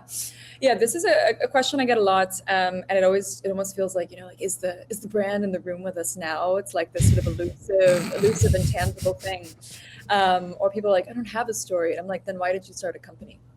That doesn't make a lot of sense to it. So, by definition, you have a story because you gave up financial stability and, a more secure career path, and something either bothered you enough or got you excited enough to go through the hassle of a notary to pursue it. So there must be a story there. I think ultimately where it starts is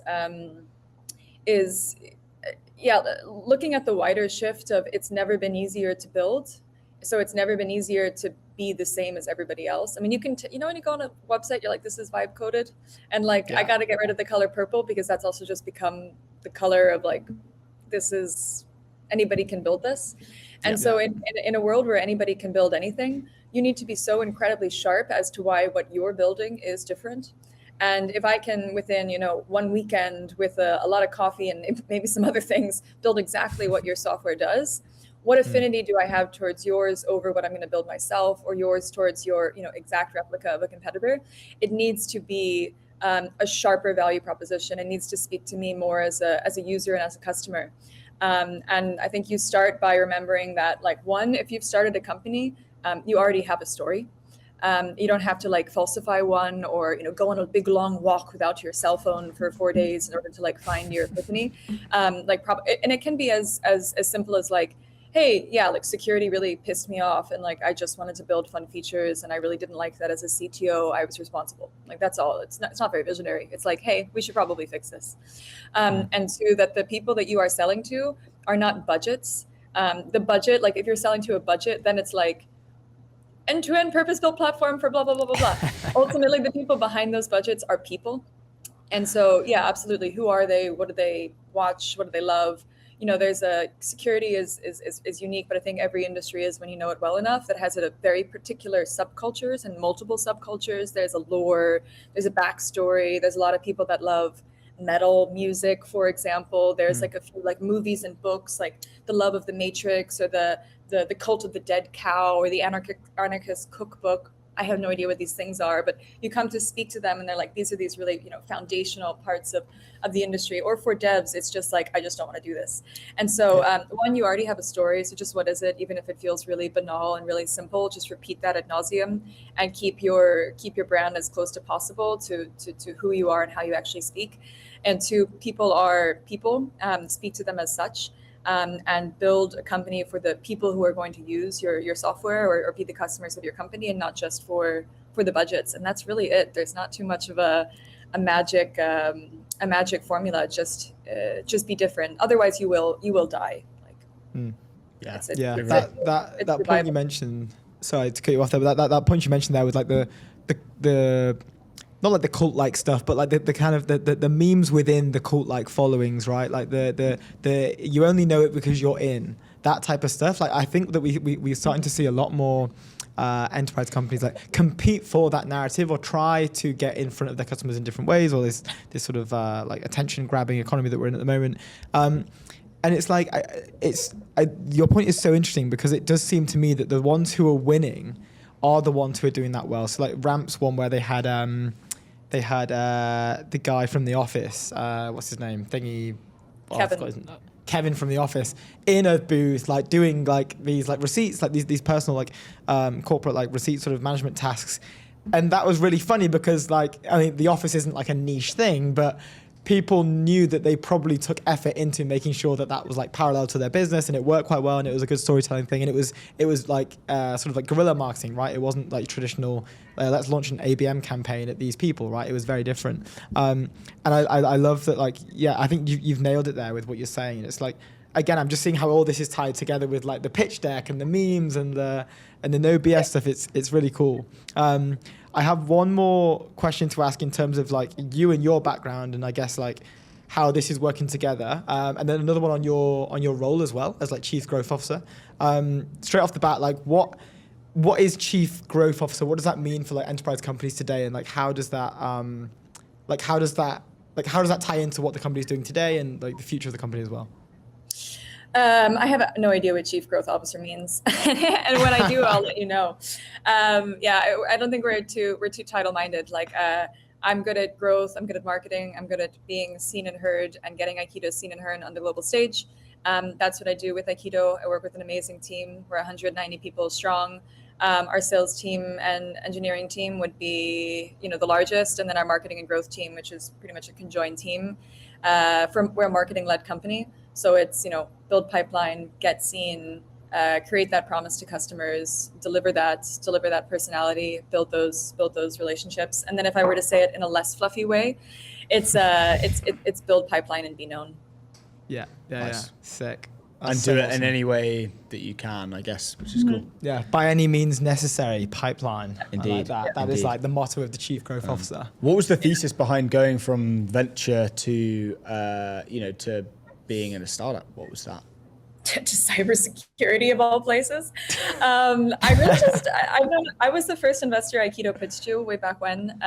Willem, who's our CTO and CEO, was a scout for my fund. He was a really bad scout, and so he pitched Doomsday or Aikido to me with Felix and Roland, and I was like, interesting.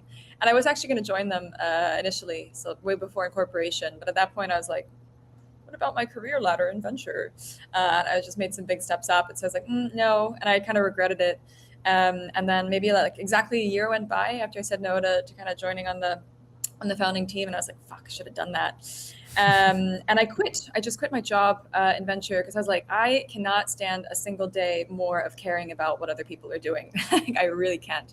Because your business is literally and figuratively other people's business. It is, I have to invest in this company and that company needs to be successful, or I need to care about what all my other friends in venture are looking and seeing. I have to be in their business. And I was like, I just cannot pretend to care anymore. And I was going to take like a year off And then the same day, Willem texted me, and I just never looked back. I literally made flashcards. I have 300 flashcards of all different cybersecurity terms because I was like, I have no idea where I'm going. But and within 2 weeks, cool. I moved to Belgium with my little flashcards and my cats, and I never looked back. There you So go. sick. With the cats as well. Awesome Thank you story, so much. awesome I've thoroughly enjoyed this conversation. We have to have you back on as well. Thank you so much for coming on. Yeah, likewise, guys. Have And a good one. congrats on the Ciao. raise as well. Bye. Bye. Peace. So good. Up next on the show, we have Peter Fuller. Can you hear us? Yes. Amazing. Let's go. We're Amazing just waiting for our news. producer to give us a thumbs up that we are live. We'll be moving your face onto our screen so all our lovely viewers and listeners can hear at home. Yeah, because we can, they can't. Just give us a sec. How's your morning been? Or your afternoon, morning and afternoon? Yeah, I bet. Right now, as you know, so yeah, definitely a hectic morning. Yeah. Indeed. And we'll touch on the. We're just waiting. Marcus, are we good? We're good. You're live. Live and direct. Amazing stuff. Well, look, congratulations on the launch, and thank you very much for joining us. I know it's only short. It's probably worth just saying who you are, what's Tracelight, and then we can go from there. And obviously, what you guys have launched. For sure. So I'm Pete. I'm the CEO and one of the co-founders of Tracelight. Very briefly, Tracelight is the best AI add-in to Excel for complex financial modeling. So we founded the company kind of mid 2024. We launched the product publicly about 6 months ago now, and today we are launching 1.0. So we're announcing a kind of big version bump of the product. Let's go. Nice. Awesome. And what is that product update, I guess, or full product update? What does that entail? What are you guys releasing specifically?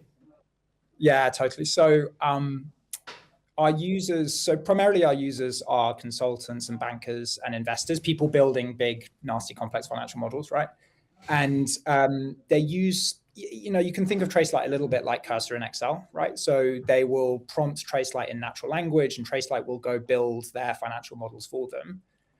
We also have ways of automating their repeat workflows in Tracelight, and kind of also error checking their models. So the idea is that they will build their models much faster, but those models will also be more accurate. And really, we've been building up this product and building up the features over the last few months, and kind of what we're seeing now is that our users are consistently hitting a completely new level of performance in Excel, right? It's an enormously exciting time to be in our category.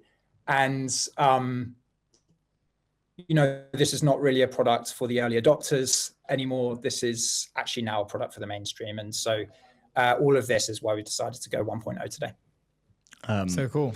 That is nuts. I've got a quick, so in the modeling world, I guess traditionally the customers sit within legacy institutions in a way, investment banks that have been around forever that aren't we hate technology. They're obviously very open to getting any competitive edge that they possibly can. But and maybe I'm completely wrong. I don't really know, but technology adoption cycles there, or selling into those industries as a startup in quotation marks. What's that like? Because I imagine that's traditionally could be quite hard, right? Especially at the beginning. Well, it is. Of course, it's hard. It's hard, but it should be hard, right? I kind of often think, people complain about long sales cycles with these customers, and often I just think that's the market doing its job, right? I don't think these customers should be the type of people who are just always picking up random experimental technology and trying things, right? Their work is enormously consequential, and they get paid millions of dollars to do it, right? So I would also be quite risk averse if I was them. At the same time, what we're seeing is every big company now has a serious AI procurement effort, right? This is not everyone does it. So actually there is quite a lot of impetus, and people are getting quite organized now about, ways that they can sandbox and trial new products, so you don't necessarily have to go through months and months of, the full IT approvals before people can actually even start trying it. So some people are getting much better at that. But yeah, the short answer is sales cycles are long. You have to earn your trust, but that's as it should be. Yeah, that's awesome. When you are onboarding, say you're onboarding an investment bank, is it per team, or is it it's switched on and then the floodgates are open? You definitely go per team typically, right? So there are power curves of users, and that exists within organizations as well. There will be teams and there will be people even within those teams who are like particularly wanting to try things, and those are the people that you should start with. And obviously those people then become advocates for your product, and you spread out through the organization, right? So we do typically start smaller and then roll out from there. Okay, nice. And this, like, we've had Sauraj, who was like the founder of Prior Labs, come on the show before, that were doing like modular, like foundation level models for, I think, like tabular data sets. Tabular data. Yeah. And when we were researching that show a while back, and I can see like parallels within this as well. Like it's traditionally been a very hard thing to do comparatively to like just standard like LLMs, like agentic workflows within tabular data sets is incredibly difficult. I'd love to ask like what, like you guys have chosen a super hard thing to do. I'd love to know why. I'd love to know why you've chosen a hard mission. Well, look, partly that's because my co-founders are geniuses, right? So we were actually deliberately trying to find hard problems, right? So Alex was from Jane Street, and Yannick was actually one of the founding engineers at 11x and was a machine learning researcher before that. So we definitely felt it had to be a hard problem that we were tackling. But also, like, you know, now is the right time, right? So Excel or spreadsheets with LLMs, that is definitely LLMs that's hard mode, right? Like spreadsheets are not really language, right? These things are built for language. You have this kind of two-dimensional structure, and you have to solve all of those things. We do all of that kind of under the hood to manipulate these spreadsheets into a representation that the LLMs can understand. But that's really fun. We love the hard technical work, right? And you know, the progress in the LLMs has just been absolutely enormous. Like when we first were doing this, I'm sure you hear this all the time, but like it was kind of funny. Like the outputs were like kind of bad, like quite a lot of the time. And now more recently, especially with Opus 4.5, like it's crazy. Yeah, that's cool. I was going to ask about when you're so obviously like we've talked a bunch to a few investors and then some founders about like more people kind of getting into like rolling up companies and doing their own kind of like deals and all of that kind of stuff. As the product gets better, and obviously like you've launched like I guess the second thing, or TraceLight 1.0 for TraceLight. What's the kind of like end goal here? Is it that anyone can go and build a financial model and do their own deals if they want to go and do that, or they can go and get a job in an investment bank and you're never going to need to learn to write a function or anything? What's the kind of like end goal for this? Because I see a lot of people being like, oh my God, my job's gone. So I actually have a different view on that, right? So cool. So the end goal for us actually is that we'll be the place where our customers work with AI on all of their tasks, right? We're not going to be just an Excel add-in forever. You know, it's funny, in many cases, we are literally, apart from maybe ChatGPT Enterprise, we're often literally the first LLM-powered product through the door for many of these people. And like the scope of the opportunity is just absolutely ginormous, right? And we want to be the people who do that, right? In much the same way that companies like Harvey and Legora have done so for law. You know, I think that's coming for consulting and banking, right? Yeah. So, you know, and then actually for us, I think it goes a step further, right? So our customers are kind of special. So our customers are basically paid to solve the biggest problems that businesses have, right? That is fundamentally their job. So actually, you know, if you build like vertical AI for our customers, you're actually not just building vertical AI, right? You're building a very fundamental application, which is helping businesses to solve like their biggest problems. And I think in the limit, that's what we want TraceLight to be, right? We think businesses everywhere are working super hard and paying a lot of money to solve their biggest problems, and they need to figure out how to work with AI to do that. So I think in the limit, that's where we go. Yeah. Okay, interesting. So fascinating. Can I ask about like financials and stuff? Like you guys raised 3.6 million seed round in August 2025. What could you walk us through like the funding environment for this type of stuff? Like, I'd love to know more about what was the appetite like from the investor side? Yeah, it's really fun. So we actually raised that round. We closed it probably March, April actually last year. Right.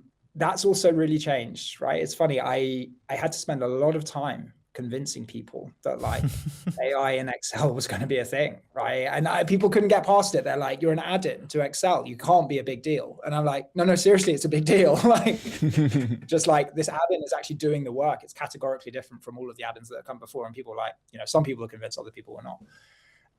And then our space got very loud, right? Around July, August last year. And I think the obvious truth became evident, which is like, yeah, this is clearly a thing. And just the same way that LLMs in coding are a thing, LLMs in financial modeling are a big thing as well. So we did manage to convince investors fairly early of something that later became obvious, I think.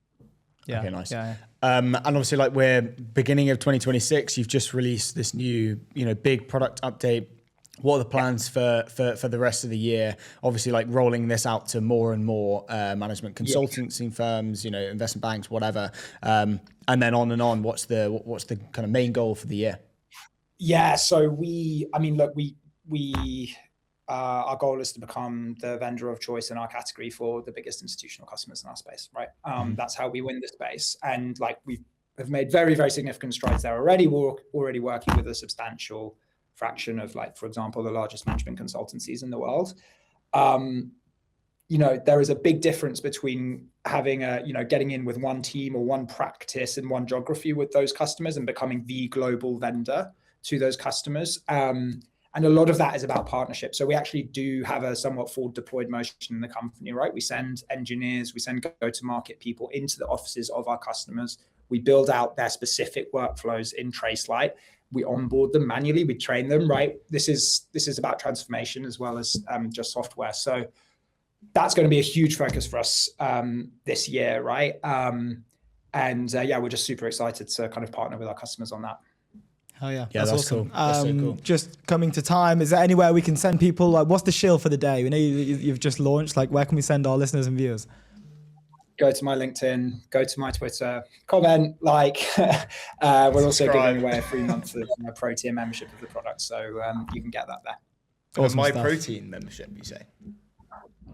Pro tier. I think you heard protein, but I think you said this my guy, protein. This guy's juiced up. Like, what? He's juiced up on creatine. Yeah. He's just thinking about protein. You got me excited. I'd have to sign up. Good stuff. Well, Pete, thank you so much for jumping on. We really appreciate it. Awesome. Right. Thanks for joining us today. Yeah. We'll see you soon. Ciao. Amazing stuff. There you have it, folks. Well, unfortunately, I won't get any protein, but no protein for you, boy. Just rough stuff. Yeah, unfortunate. Before we end the show, Spectre, be the reason your fund wins the deal of the decade. Go to tryspectre.com. That is the show. Thank you very much for tuning in. Thank you very much. We'll see you on Thursday for an even bigger one. Indeed. Mr. Klinger is joining us. Ciao.